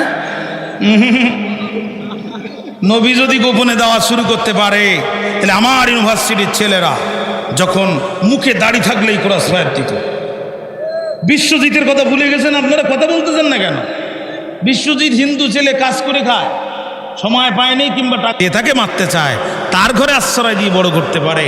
আমার সমাজ ছেলেরা পরিচয় গোপন করে মানুষকে কোরআনের দাওয়াত দেয়। মুরব্বি তোমার এত কেন চুলকায়?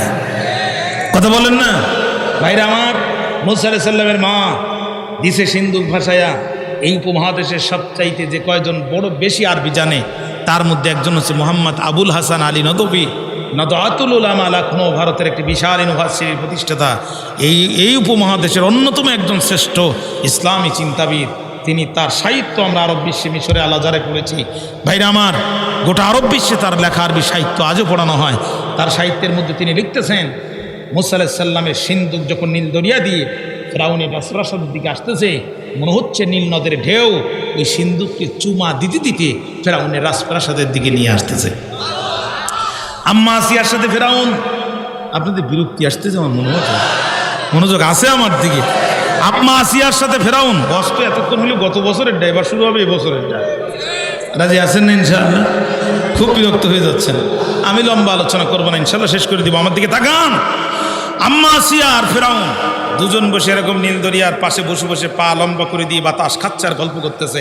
হঠাৎ করে আম্মা আসিয়া দেখে কি যেন মণি মুক্তার মতো, চাঁদনি রাতের মতো নদীর মাঝখানে জলজল করে জ্বলতেছে। আসিয়া তখন ফেরাউনকে ডাকতে, ফারাও ফারাও, ওই যে ওদিকে তাকাও, ওই যে দেখো ওইটা কি গো। আস্তে করে যখন কিছুক্ষণ পরে সিন্ধুক নিজেই ফেরাউনের নৌঘাটিতে এসে দাঁড়ায় গেছে। ফেরাউন তার এনএসআই, ইন্টেলিজেন্স, তথ্যমন্ত্রী হাসান মাহমুদ সহ যে বদমাইশগুলো ছিল, প্রত্যেকে বললো তাড়াতাড়ি তথ্য সংগ্রহ করো, র্যাব পাঠাও, পুলিশ পাঠাও, বিপ্লব কুমার, ডিসি হারুন, এই যারা বেনজিরের বদমাইশ আগে যেটা গেছে ওটা সহ সবগুলোরে পাঠাই দিয়েছে ওখানে। ওরা যেয়া দেখি মনে করতেছি এটা তো ৭৬ কেজি বোম, এই যে গোপালগঞ্জে যেটা বাস্ট হয়েছিল সেইটা মনে হয়। কি ব্যাপার, এটা তো আন্দাজি করতে পারতেছি না যে এর মধ্যে কি আছে। এখন বোমা বিশেষজ্ঞ ডেকে বলা হলে এতদিন বেতন নিয়েছিস, এখন খুঁজে বের কর কি। বোমা বিশেষজ্ঞ শুধু সঙ্গে নাক লাগায়, এর মধ্যে কি তার ঠিক নেই। ও ভয় পেয়ে গেছে, মনে করতেছে এটা বোমা। যদি এখন বাস্ট হয় শুধু আমি মরবো না, ফেরাউনই মরবে। এই চিন্তা করি, মোটে ধারেই যাচ্ছে না। 1 পা সামনে যায় তা 2 পা ধরে পিছায়, পিছনে র্যাব নিয়ে বেনজির দাঁড়িয়ে আছে, বলতে খোল, কি আছে ওর মধ্যে খোল, এতদিন বেতন নিয়েছি এখন পালাইস কেন, খোল। আস্তে করে সিন্ধুকটা ওপেন করে দেখে সিন্ধুক না, বন্দুক না, এত সুন্দর ফুটফুটে মাসুম বাচ্চা দেখা যায়। আমাদের জীবনে মানুষের বাচ্চা যে এত সুন্দর হয় আমরা কোনোদিন দেখি নেই। আরো জোরে বলছেন না যে? আরো জোরে বলেন। আস্তে করে সন্তানটা তুলে আম্মা আসিয়াকে ডাকছে, মাগো আসিয়া, তুমি একবার আসিয়া শুধু বাচ্চাটা যাও দেখিয়া, তোমার পরাণ যাবে দৌড়াইয়া। আম্মা আসিয়া দৌড় দিয়ে চলে আসছে। মুসা আলাইহিস সালাম আম্মা আসিয়ার কোলে গেছে। দীর্ঘদিন ফেরাউনের সাথে দাম্পত্য জীবনে কোনো সন্তানের মা আসিয়া হতে পারেনি। মুসা আলাইহিস সালামকে কোলে নেওয়ার সাথে সাথে যত দুঃখ আসিয়ার কলিজায় ছিল সমস্ত দুঃখকে আল্লাহ তাআলা মুছে দিল, ডিলেট করে দিল। আম্মা আসিয়া খুশি হয়ে ডাকতেছে, ফারাও আসিয়া অ্যাঙ্গেলে তাকাচ্ছে যে দেশে তো এখন অভিযান চলতেছে, ছোট বাচ্চাদের দ্বারে পাচ্ছে জবি করতেছে। ফেরাউন তো বাচ্চা দেখি ফেলেছে, তো লুকানোরও কায়দা নেই, কি করা যায়? নিজেই ডাকতে দে, ফারো তাড়াতাড়ি এদিকে তাকাও। ফেরাউন দৌড় দিয়ে গেছে, বলছি দেখো না বাচ্চাটা কত সুন্দর, কি সুন্দর দেখতে। ফেরাউন বলছে আসিয়া এই মনে আসে মূসা। সোরের মন কথা কেন, সোরের মন। আল্লাহ তার পয়গম্বরকে মূসাকে ফেরাউনের রাজপ্রাসাদে ঢুকাইছিলেন পরিচয় প্রকাশ করে নাকি পরিচয় গোপন করে? মুরব্বী মুরব্বী, আল্লাহ যদি তার পয়গম্বরের পরিচয় গোপন করে ফেরাউনের দরবারে ঢুকাতে পারে, আমার ছেলেরা ইউনিভার্সিটি ঢুকে পরিচয় গোপন করে কেন তার বন্ধুদেরকে কোরআনের দাওয়াত দিতে পারবে না? কথা বলেন ভাইরা। এবার আম্মা সে বলছে ফেরাউন বাচ্চাটা কেমন? দেখতে ভালো কিন্তু মনে হয় মূসা। খবরদার খবরদার, আচ্ছা তোমার লজ্জা করে না? তুমি না ঘোষণা করে যে আনা রব্বুকুমুল আলা, তুমি বড় খোদা, এত বড় খোদাই মাসুম বাচ্চা দেখি ভয় পাবে? মানিজ্যতে লাগে না তোমার? লজ্জা শরমে তোমার লাগে না? এই বাচ্চা কেবল নদী থেকে আমরা তুলে আনলাম, এই বাচ্চাটির নাম এখনো তোমার দেশের খাতায় ওঠেনি, মানে তার নিবন্ধন নেই, বাতিল অবস্থা আছে নিবন্ধন। তারপরেও তোমার দেশের খবরের কাগজ সকাল হলেই মূসা, তোমার দেশের টিভিগুলো প্রতি ঘন্টায় মূসা, তোমার দেশের টকশোর টাকওয়ালা বুদ্ধিজীবীরা রাত 10টা থেকে 2টা পর্যন্ত শুধু মূসা আর মূসা, মূসা আর মূসা জিকির করে, আর তুমিও মূসার টেনশনে ঘুমাতে পারো না। লজ্জা শরম লাগে না? ফেরাউন যত বাচ্চা হত্যা করেছিস ভালো করেছিস, খবরদার এই বাচ্চার চোখের দিকে যদি তুই চোখ তুলে তাকাস, তুই মনে করিস না যে তুই প্রেসিডেন্ট, তুই খোদা দাবি করে প্রেসিডেন্ট হয়েছিস, এই জন্যে তোর কথা মতো সব চলবে। আমিও কিন্তু প্রেসিডেন্টের স্ত্রী, সেনাবাহিনীর ভিতরে গোপন গোপনে আমারও কিন্তু 10টা ব্রিগেডিয়ার জেনারেল আছে, 20টা ক্যাপ্টেন আছে, 50টা সেকেন্ড লেফটেন্যান্ট আছে। মালটা দেখতেছি সব তোর না, ভিতরে কিন্তু মাল আমারও আছে। বাচ্চার গায়ে হাত দিবি, তোর সেনাবাহিনীর ভিতর থেকে সর্বপ্রথম বিস্ফোরণ শুরু হবে। কথা কন না, কথা বলেন না। এই জন্য স্বৈরাচার বারবার চেষ্টা করেছিল বিশ্ববরেণ্য মুফাসসিরকে সরাসরি মারতে, ফাঁসির কাস্টে দিতে। এই জন্যে কি এই ট্রাইব্যুনালের রায়, হাইকোর্টের রায়, নির্বাহী বিভাগের রায়, আপিল কোর্টের রায় বারবার শুধু ফাঁসি দিতে চায় আর বারবার ফিরে আসে। চিন্তা করে যাদের হাতে অস্ত্র নাই ওদের বুকের মধ্যে গুলি করে থামানো যাবে, মাল যাদের কাছে আছে ওখানেও তো সাইদির ভক্ত আছে, ওরা যদি মাল নিয়ে একবার ক্যান্টনমেন্টে বিদ্রোহ করে দেয় পাপের মতো আমার বংশ সহজ হওয়া লাগবে। ঠিক না বেঠিক বলে? খুব জায়গা মতো এসে গেছে, একটু মনোযোগ দেন। মনোযোগ আছে আমার দিকে? আসিয়া বলতে খবরদার খবরদার, বাচ্চা হত্যা করা তো দূরের কথা, বাচ্চা চোখের দিক তাকাবি তো তোর কপাল পুরাই সাইকেল ফেলবে। এই ক্যান্টনমেন্টের ভিতর থেকে সর্বপ্রথম বিদ্রোহ শুরু হবে। যে আসিয়া কি বলতে চাস? তোর সংসারই করবো না। কিন্তু আম্মা আসিয়া খুব সুন্দরী ছিল, ফেরাউন যত খারাপ থাক আসিয়াকে কোনো ছাড়তে চাইতো না, সংসারই করবো না। বলছে আমার এখন কি করতে হবে? বলছে কুররাতু আইনি লি ওয়ালা, আমার চোখ ঠান্ডা তোর চোখ ঠান্ডা, লা তাকতুলুহু, এই বাচ্চাকে করতে পারবি না হত্যা। বলছে তাহলে এখন কি করব? এই বাচ্চা দেখিস না কত সুন্দর? আসলে বাচ্চা সুন্দর, আমি তো এরকম করি মনে করি মূসা আসলে সুন্দর। আসিয়া তুমি যা বলেছো তাই। বলছে তাহলে এখন কি করবো? দেখ আমি একটু আদর করি। আম্মা আসিয়া কয় নাও, ফেরাউন কয় দাও।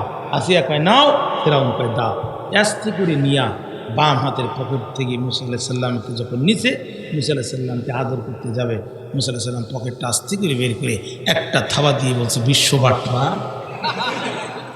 ফাজলামি করার জায়গা পাইস না? রাত্রি ইন্টারনেট বন্ধ করে দিয়ে টিভি বন্ধ করে দিয়া সারা দেশে রাত্রির হত্যাকাণ্ড চালাইছিস, আর সকালবেলা বলতেছিস আমার গণভবনের 4টি দরজা খোলা। ফাজলামি করার জায়গা পাইস না? ফাজলামি করার জায়গা পাইস না? দিছে এক শট। অনেক সময় বেকায়দা ছোট জিনিসও কিন্তু খুব বেশি লাগে। শটটা লাগার কথা ছিল কাঞ্চুয়ালে, এটা স্লিপ করে লাগলো নাকের উপরে। যেই না নাকের উপরে আসছে, মুসা আলাইহিস সালাম দিছে শট, বেঁকে গেছে ফেরাউনের নাকের হাড়। ফেরাউন ওখান থেকে ডাক দিয়ে বলছে আসিয়া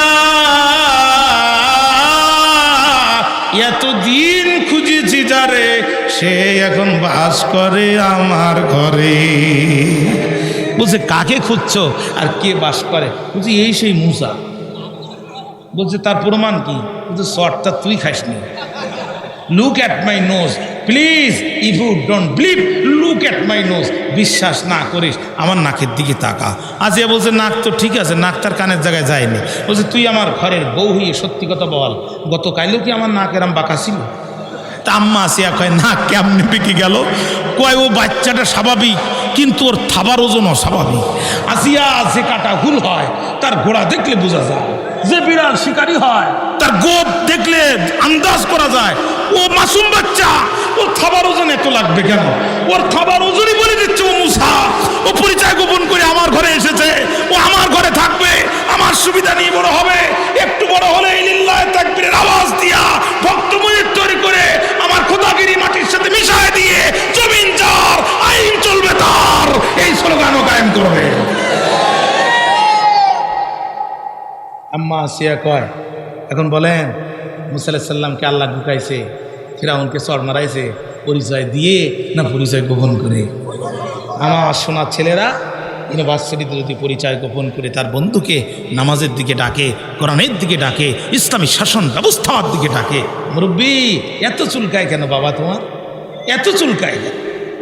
অ্যালার্জিক ট্যাবলেট বেশি করে খাও বাবা, চুলকায় না। আমাদের বিরুদ্ধে চুলকায় কিন্তু স্বৈরাচার শেষ পর্যন্ত পালাতে বাধ্য হয়েছে। আমাদের রক্ত কিন্তু বহু তিতা রক্ত, এই রক্তে যারাই দাঁত বসাইছে ওদের দাঁত দাফন হয়ে গেছে। ফেরাউন দাঁত বসাইছে দাঁত নাই, নমরুদ দাঁত বসাইছে দাঁত নাই, স্বৈরাচার দাঁত বসাইছে কাপড় গোটায় ফেলাইছে। আমাদের রক্ত বড় বিষাক্ত রক্ত, এই রক্তে দাঁত বসায় কোন স্বৈরাচার তার দাঁত তুলে নিয়ে যেতে পারে নাই। কথা বলেন না কেন প্যারার ভাই? আম্মা আসিয়া কয় ফেরাউন সাবধান হয়ে যাও। কয় ঠিক আছে তোমার কথায় মানলাম, থাবা মারছে, নাকের হাড্ডি ব্যাগছে, তাও কিছু মনে করলাম না, এখন কি করবো? কয় খাবার নিয়ে আসো। আপেল আর কমলা নিয়ে ফেরাউন নিয়ে গেছে। মুসা আলাইহিস সালাম টান মেরে ফেলে দিয়েছে। বলছে আসিয়া মুসাকে কে বেশি ভালো চিনবে? মুসাকে ভালো চিনবে কে? ফেরাউন যে মুসাকে ভালো চিনবেছে। আমার কোনো কাজই ওর পছন্দ হচ্ছে না। আমি গেলাম আদর করতে, থাবা মেরে নাকের আড্ডি বাঁকায় দিল। আমি গেলাম খাবার খাওয়াতে, সেই খাবার টান মেরে ফেলাই দিল। ওই মুসা হবে না তো মুসা হবেটা কিনা? আম্মা আসিয়া কয় তোমার কোনো কাণ্ড জ্ঞান আছে? বাপ হইছো কোনো দিন? দেশের সব বাচ্চাগুলোকে স্বৈরাচার তুমি মেরে ফেলতেছো, আর তুমি এখন খুঁজতেছো? তুমি আচ্ছা তোমার কমন সেন্স আছে? ওই যে মাসুম বাচ্চা দেখো তোমার দাঁত উঠেছে, তুমি ওরা যে আপেল দিচ্ছ কামড়াবে কি দিয়ে? ফেলে দেবে না তো করবেটা? ও যে তোমার আর একটা থাবা দিয়ে কানটা নষ্ট করে দেয়নি, কিন্তু তোমার সৈদ্য পুরুষের কপাল। তুমি যে আসিয়া এখন কি করবো?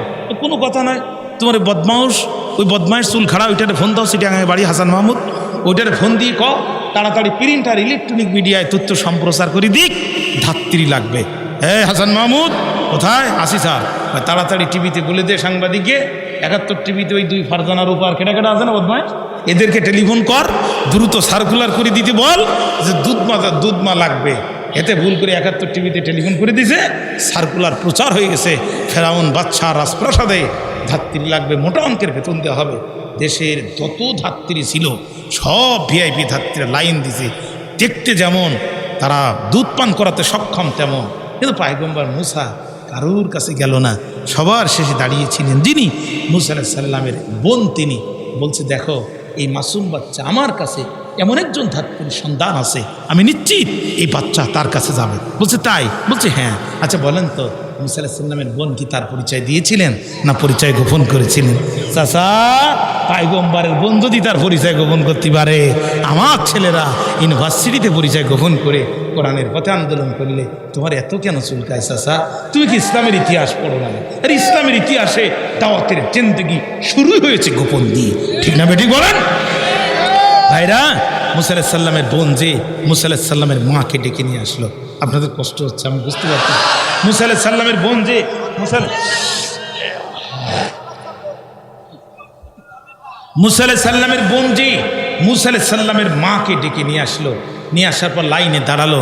বন্ধু কি বলবো, বন্ধু কি বলবো? বন্ধু বলার ভাষা নাই। লোহার সামনে চুম্বুক দিলে চুম্বুক যেমন লাফ দিয়ে লোহার সাথে জোড়া লাগে।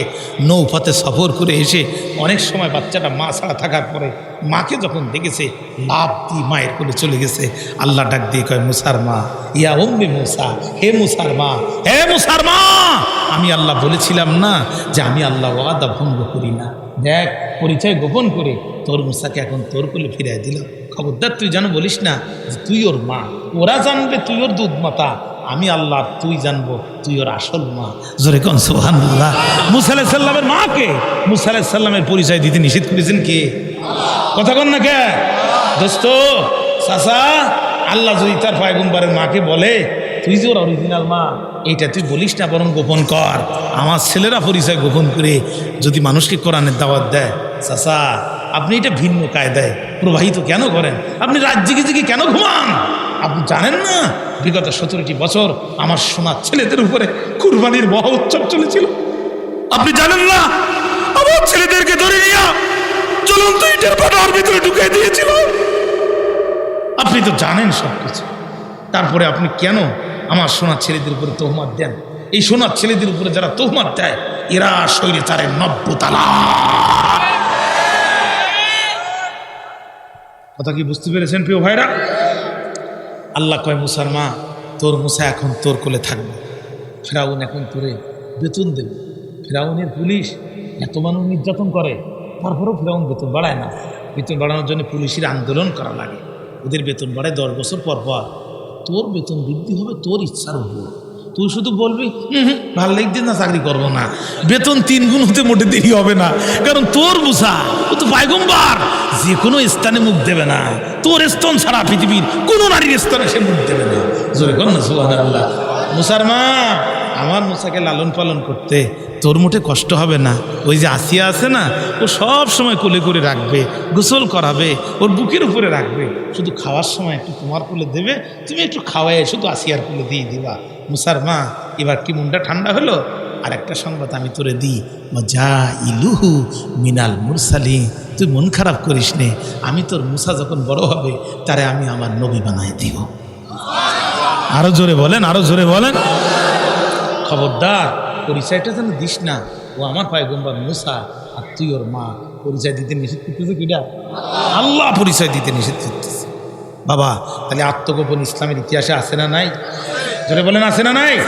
ইউসুফ আলাইহিস সালাম, ঘটনা বলার উদ্দেশ্য আমার না, আমি শুধু একটি এক্সাম্পল টানতেছি। ইউসুফ আলাইহিস সালাম চেয়ারে বসে আছে, তার ভাইরা সামনে ধরা পড়ে চলে আসছে। ইউসুফ আলাইহিস সালাম চিনতে পেরেছে ওই আমার ভাইরা। বলেন তো ইউসুফ আলাইহিস সালাম পরিচয় দিয়েছিলেন না পরিচয় গোপন করেছিলেন? তোমাদের কি আর কোনো ভাই আছে? বলছে হ্যাঁ আছে। কই কি নাম তার? বিনিয়ামিন। ইউসুফ আলাইহিস সালাম চোখ দিয়ে পানি পড়তেছে, আপন ছোট ভাইয়ের কথা শুনে চোখ মুছতেছে আর বলছে, তোমাদের গম আমি 3 গুণ বেশি দেব, 4 গুণ দেব। তোমরা ইউসুফ ভাই চলে যাও, বিনিয়ামিনকে যদি নিয়ে আসতে পারো গম আরও বেশি দেব।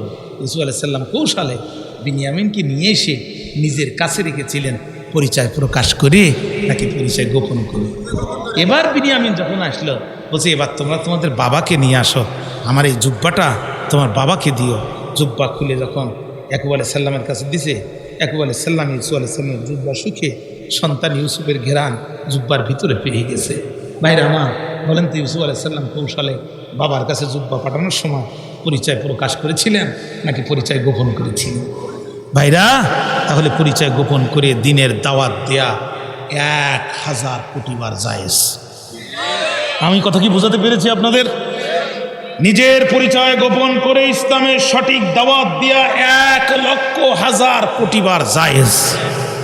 যারা এটা নিয়ে সমালোচনা করবে এরা স্বৈরাচারের 90 দালাল হিসেবে নিজেদেরকে প্রকাশ করবে, আর সবচেয়ে মজলুম মানুষদের উপরে নতুন করে জুলুমের খগড়া চাড়িয়ে দেবে।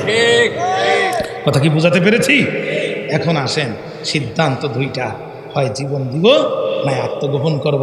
কাম টু মাই পয়েন্ট, ওই জায়গায় ফিরে যেতে চাই। আপনারা কি বক্তৃতা ভুলে গেছেন? ভাইরা আমার, এখন যুবকেরা বলল, দেখো শাহাদাত জীবনের কামনা মোদের, শাহাদাত জীবনের বাসনা মোদের, শাহাদাত তো আমরা পালন করতে চাই, কিন্তু একটা বিষয় আছে।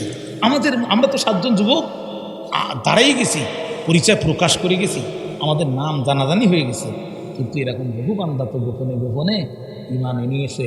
আমাদের যদি প্রকাশ্যে তারা ফাঁসির কাজটা ঝুলায় দেয়, তাহলে এই গোপনে যারা ইমানদার এরা বড় শঙ্কিত থাকবে, এদের উপরে জুলুম হবে। একজন মানুষ আরেকজনকে বলবে এটাও ইমান এনেছে, তাকেও নিয়ে ফাঁসির কাজটা ঝুলাবে। আমাদের 7 জনের জন্যে হাজার হাজার মানুষ জুলুমের শিকার হবে। অথবা আমরা যেহেতু সংখ্যা এখন কম, এখন শাহাদাতকে আমরা বেছে না নিয়ে চলো আমরা আত্মগোপনের মধ্যে চলে যাই। ভাইরা আমার, এই যুবকের এই সিদ্ধান্ত নিয়ে রওনা দিছে। সকাল হওয়ার আগেই একটা গুহা দেখছে, গুহার ভিতরে ঢুকতেছে, নিজেরা পরামর্শ করতেছে, একজন আরেকজনকে বলছে গুহা দেখি ভয় পেও না, ইয়ানসুরু লাকুম রাব্বুকুম, ওই গুহার ভিতরে রাস্তাকে তোমাদের রব তোমাদের জন্য প্রশস্ত করে দিবেন। সুবহানাল্লাহ। ভাইরা আমার, 7 জন যুবক গুহার মধ্যে প্রবেশ করলো। যখন গুহার দিকে রওনা শুরু করে দিল, যখন একটা কুকুর পিছনে পিছনে যায়, তখন কুকুর যায়, তারা যে সব কুকুর আবার আসে, আবার তারাই সব, তুই কি বিপদে ডাকিয়া নুসে জ্বালাই বাসি না, তোর আবার নতুন জ্বালা, তুই কুকুর আবার সাথে আসিস কিনা। কুকুরকে যতই তাড়ানোর চেষ্টা করে, এক পর্যায়ে নিকৃষ্ট প্রাণী কুকুরের জবান খুলে গেল। কুকুর ডাক দিয়ে বলে, আল্লাহর গোলামেরা রে, ও আল্লাহর বন্ধুরা, আমারে তোমরা ভুল বুঝো না। আল্লাহ কুকুরের জবান খুলায় দিল। কুকুর ডাক দিয়ে বলল, রে যুবকেরা, তোমরা গুহার মধ্যে আত্মগোপন করবা, আমি তোমাদের দারওয়ানের মতো ডিউটি দিব। মন খারাপ করো না, আল্লাহ আমার মানুষ বানাই নাই। মানুষের মতো চিৎকার করে আমি আল্লাহর প্রশংসা করতে পারি না, মানুষের মতো আমি আল্লাহকে সিজদা দিতে পারি না, মানুষের মতো আমি আল্লাহকে রুকু দিতে পারি না রে। এই জন্যে আমার মনে বড় কষ্ট আছে। বাকিটা জীবন তোমাদেরকে ডিউটি করে আমি আমি আল্লাহর শুকরিয়া করতে চাই। কাজী তোমরা আমাকে আপন ভাবো, পর ভাবিও না। কুকুরের জবানকে আমার আল্লাহ তাআলা খুলে দিল। গুহার মধ্যে 7 যুবক ঢুকে পড়ল, দুটো হাত তুলে দোয়া করল, রব্বানা আতিনা মিন লাদুনকা রাহমাতাও ওয়া হাইয়্যি লানা মিন আমরিনা রাশাদা। রব্বানা, হে আমাদের প্রতিপালক, আমরা তো তারা তোমার দ্বীনের জন্য ব্যবসা ছেড়েছি যারা, আল্লাহ আমরা তারা ব্যবসা ছেড়েছি, ঈমান ছাড়ি নাই। আল্লাহ আমরা তারা কুরাসবায়ের সন্তান চলে গেছে, ঈমান আনি নাই। আল্লাহ আমরা তারা ব্যবসা প্রতিষ্ঠান চলে গেছে, ঈমান বিক্রি করি নাই। আল্লাহ চাকরি বিক্রি করেছি, ঈমান বিক্রি করি নাই। আল্লাহ এলাকা ছেড়েছি, ঈমান বিক্রি করি নাই। আল্লাহ গুহার মধ্যে আশ্রয় নিয়েছি, ঈমান বিক্রি করি নাই। সুতরাং প্রভু গো মিন লাদুনকা রহমা, তোমার পক্ষ থেকে আমাদের জন্যে রহমতের দরজাকে উন্মুক্ত করে দাও। ওয়া হাইয়্যি লানা মিন আমরিনা রাশাদা, আর তুমি আমাদের নিজেই পথ দেখায় দাও। জোরে জোরে কোন একবার আল্লাহু আকবার, আল্লাহু আকবার বলে। আল্লাহ কয় নবী, ওরা যখন আমার কাছে গুহার মধ্যে ঢুকে দুটো হাত তুলে দোয়া করে দিল, আমি আল্লাহ ওদের দোয়া মঞ্জুর করে নিলাম। ফাদরাবনা আলা আযানিহিম ফিল কাহফি সিনিনা আদাদা। নবী, আমি ওদের চোখের মধ্যে তন্দারা ঢুকায় দিলাম, ঘুম ঢুকিয়ে দিলাম। 1 নয় 2 নয়, একটানা 309 বছর ওরা ঘুমিয়ে গেল। জোরে করুন আল্লাহু আকবার। আবার আল্লাহ তার নবীকে বলছেন, আম হাসিবতা আন্না আসহাবাল কাহফি ওয়ার রাকিমি কানু মিন আয়াতিনা আজাবা ইদ আওয়াল ফিতয়াতু ইলাল কাহফি ফাকালু রব্বানা আতিনা মিন লাদুনকা রাহমাতাও ওয়া হাইয়্যি লানা মিন আমরিনা রাশাদা। আল্লাহু আকবার বলেন। আল্লাহ কয় নবী, আপনি কি মনে করেন আসহাবে কাফের এই 7 জন যুবককে আর 8 নাম্বার কুকুরকে, কেউ বলে 8 জন যুবক, 9 নাম্বারটা কুকুর, যাই হোক প্রকৃত সংখ্যা ভালো জানেন যিনি, আসমান জমিনের মালিক তিনি। এদেরকে 309 বছর ঘুম পড়ায় রাখা আমি আল্লাহর পক্ষে কি মোটো বিস্ময়কর ব্যাপার? জোরে বলেন, মোটো। যে আল্লাহ তাআলা খুঁটিবিহীন এ বিশাল বিস্তীর্ণ আকাশকে আপনার আমার মাথার উপরে উঁচু করে রেখেছেন, একটা খুঁটি নাই। একই আকাশে আমার বাংলাদেশে বৃষ্টি হচ্ছে, সেই টাইমে একই টাইমে দুবাইতে 43 ডিগ্রি সেলসিয়াস তাপমাত্রায় আল্লাহ তাআলা সেখানে গরম দিচ্ছেন। একই আকাশে আমেরিকায় টাইফুন ঝড় হচ্ছে, সেই আকাশে কানাডায় বরফ পড়তেছে। খুঁটিবিহীন বৈচিত্র্যময় আকাশ গোটা পৃথিবীতে যিনি দাঁড় করে রেখেছেন, 309 জন যুবককে ঘুম পড়ায় রাখা তার জন্য কি মোটো বিস্ময়কর ব্যাপার? হযরত আবু বকর, ভাই আপনারা বিরক্ত হয়ে যাচ্ছেন, আমি বুঝতে, মনোযোগ আছে আমার দিকে। হযরত আবু বকর রাদিয়াল্লাহু তাআলা মৃত্যুর পূর্বে বলছে, শোনো, আমি যখন মারা যাব, আমাকে গোসল করানোর পর, কাফন পরানোর পর, আমার জানাজা নামাজ পড়ানোর পর আমার লাশটা তোমরা রাসূলুল্লাহ রওজার সামনে নিয়ে যাবে। যদি রওজা শরীফের তালার দরজা একা একা খুলে যায়, তাহলে নবীর পাশে তোমরা আমাকে ঘুম পড়ায় দিবে।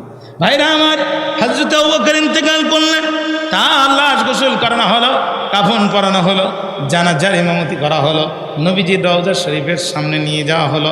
নিয়ে যাওয়া হলো যখন রওজা শরীফের দরজা খুলে গেল, তখন ভিতর থেকে আওয়াজ আসলো, উদখুলুল হাবিবা ইলাল হাবিবি, ওরে তোমরা দেরি করো না, বন্ধুর কাছে বন্ধুকে শোয়ায়া দাও। আল্লাহু আকবার। হযরত আবু বকরের সময় যদি এমন কারামত ঘটতে পারে, তাহলে আল্লাহ তাআলা এই আসহাবে কাফের যুবকদের 309 বছর গুহার মধ্যে ঘুম পড়ায় রাখা, এটা কি আমার আল্লাহর জন্য বড় বিস্ময়কর ব্যাপার হতে পারে?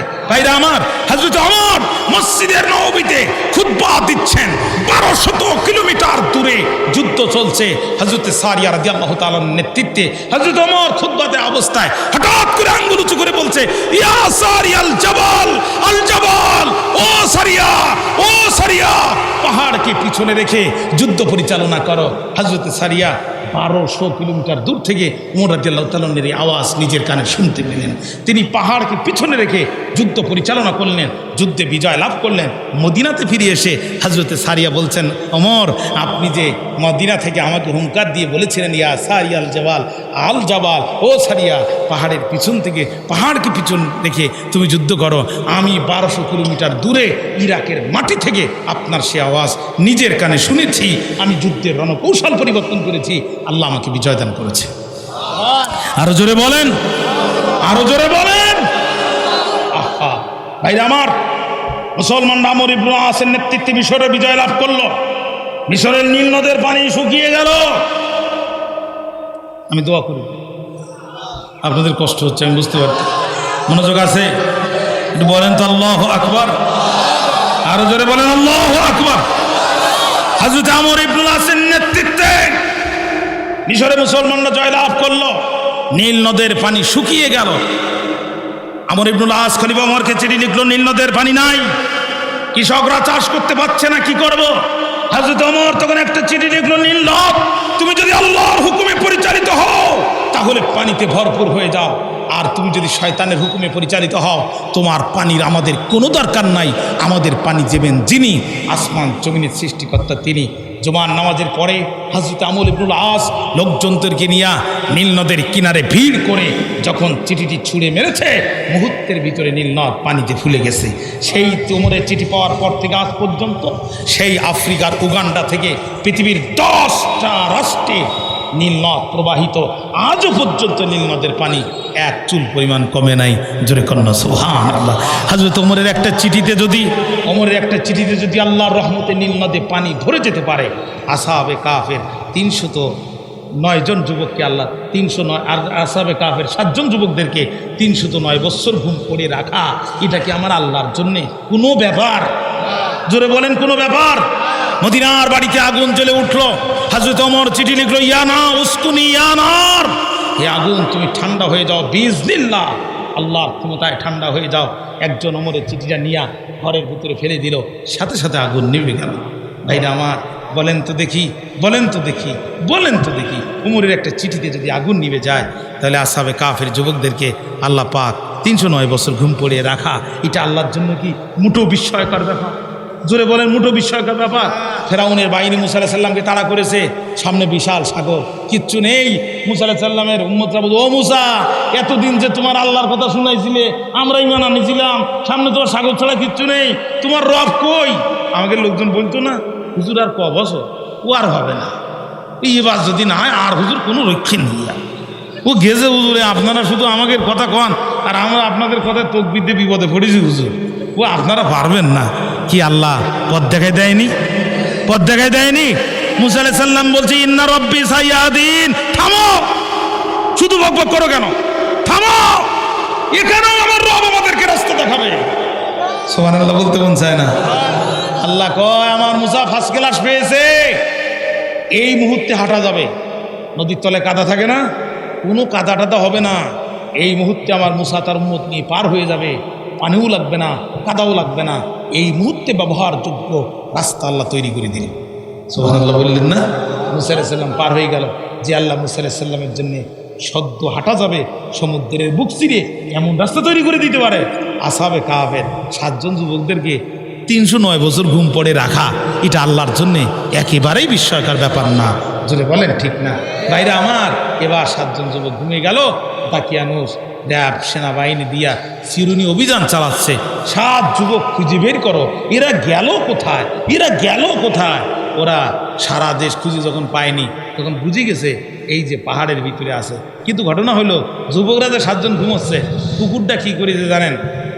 হ্যাঁ, যে রাইহি বিল ওয়াসিদ, কুকুরটা তার 4 হাত পা 4 দিক দিয়েছে, মাথাটা সামনে লম্বা করে দিয়ে জিভটা এমন কায়দে বেরিয়ে তার দুটো ভেটকেই দিয়ে রয়েছে যে ওকে আল্লাহ বলছে, নবী আপনি যদি কুকুরের ওই অবস্থা দেখতেন আপনি নিজেই দৌড় মেরে পালাতেন। নিজেই কি করতেন? দাকিয়ানুস তার লোকজন নিয়ে যখন গুহার মধ্যে ঢুকবে, দেখে শুরুতেই কুকুর 4 হাত পা বিছায়ে দাঁত মেলাই যেভাবে রয়েছে, দাকিয়ানুস পিছন দিকে ফিরে ফিরতে শুধু দৌড় মার, সামনে যাইস না। এই কুকুরটা ওভারটেক করে ঢুকে যদি সামনে দেখি যে একটা বাঘ এইভাবে রয়েছে, তাহলে এত ফিরে আসার পথ থাকবে না। সামনে বাঘ আর পিছনে কুকুর, মরা ছাড়া কোনো উপায় থাকবে? দাকিয়ানুস বলতে শুধু দই মার, বলতে কেন? বলি মুখের দিকে অবস্থা দেখিস না। ফার্ম গেট যখন ক্রস করেছে, সৈরে স্যারের পুলিশরা বলতে, ম্যাডাম দৌড় মারা ছাড়া কোনো গতি নেই। বলছে কেন? বলছে একটু মুখটা উঁচু করে দেখেন, ওই দেখেন এসে গেছে, ওই যে দেখেন দাঁত মুখ কীভাবে কি করতেছে দেখেন আপনি।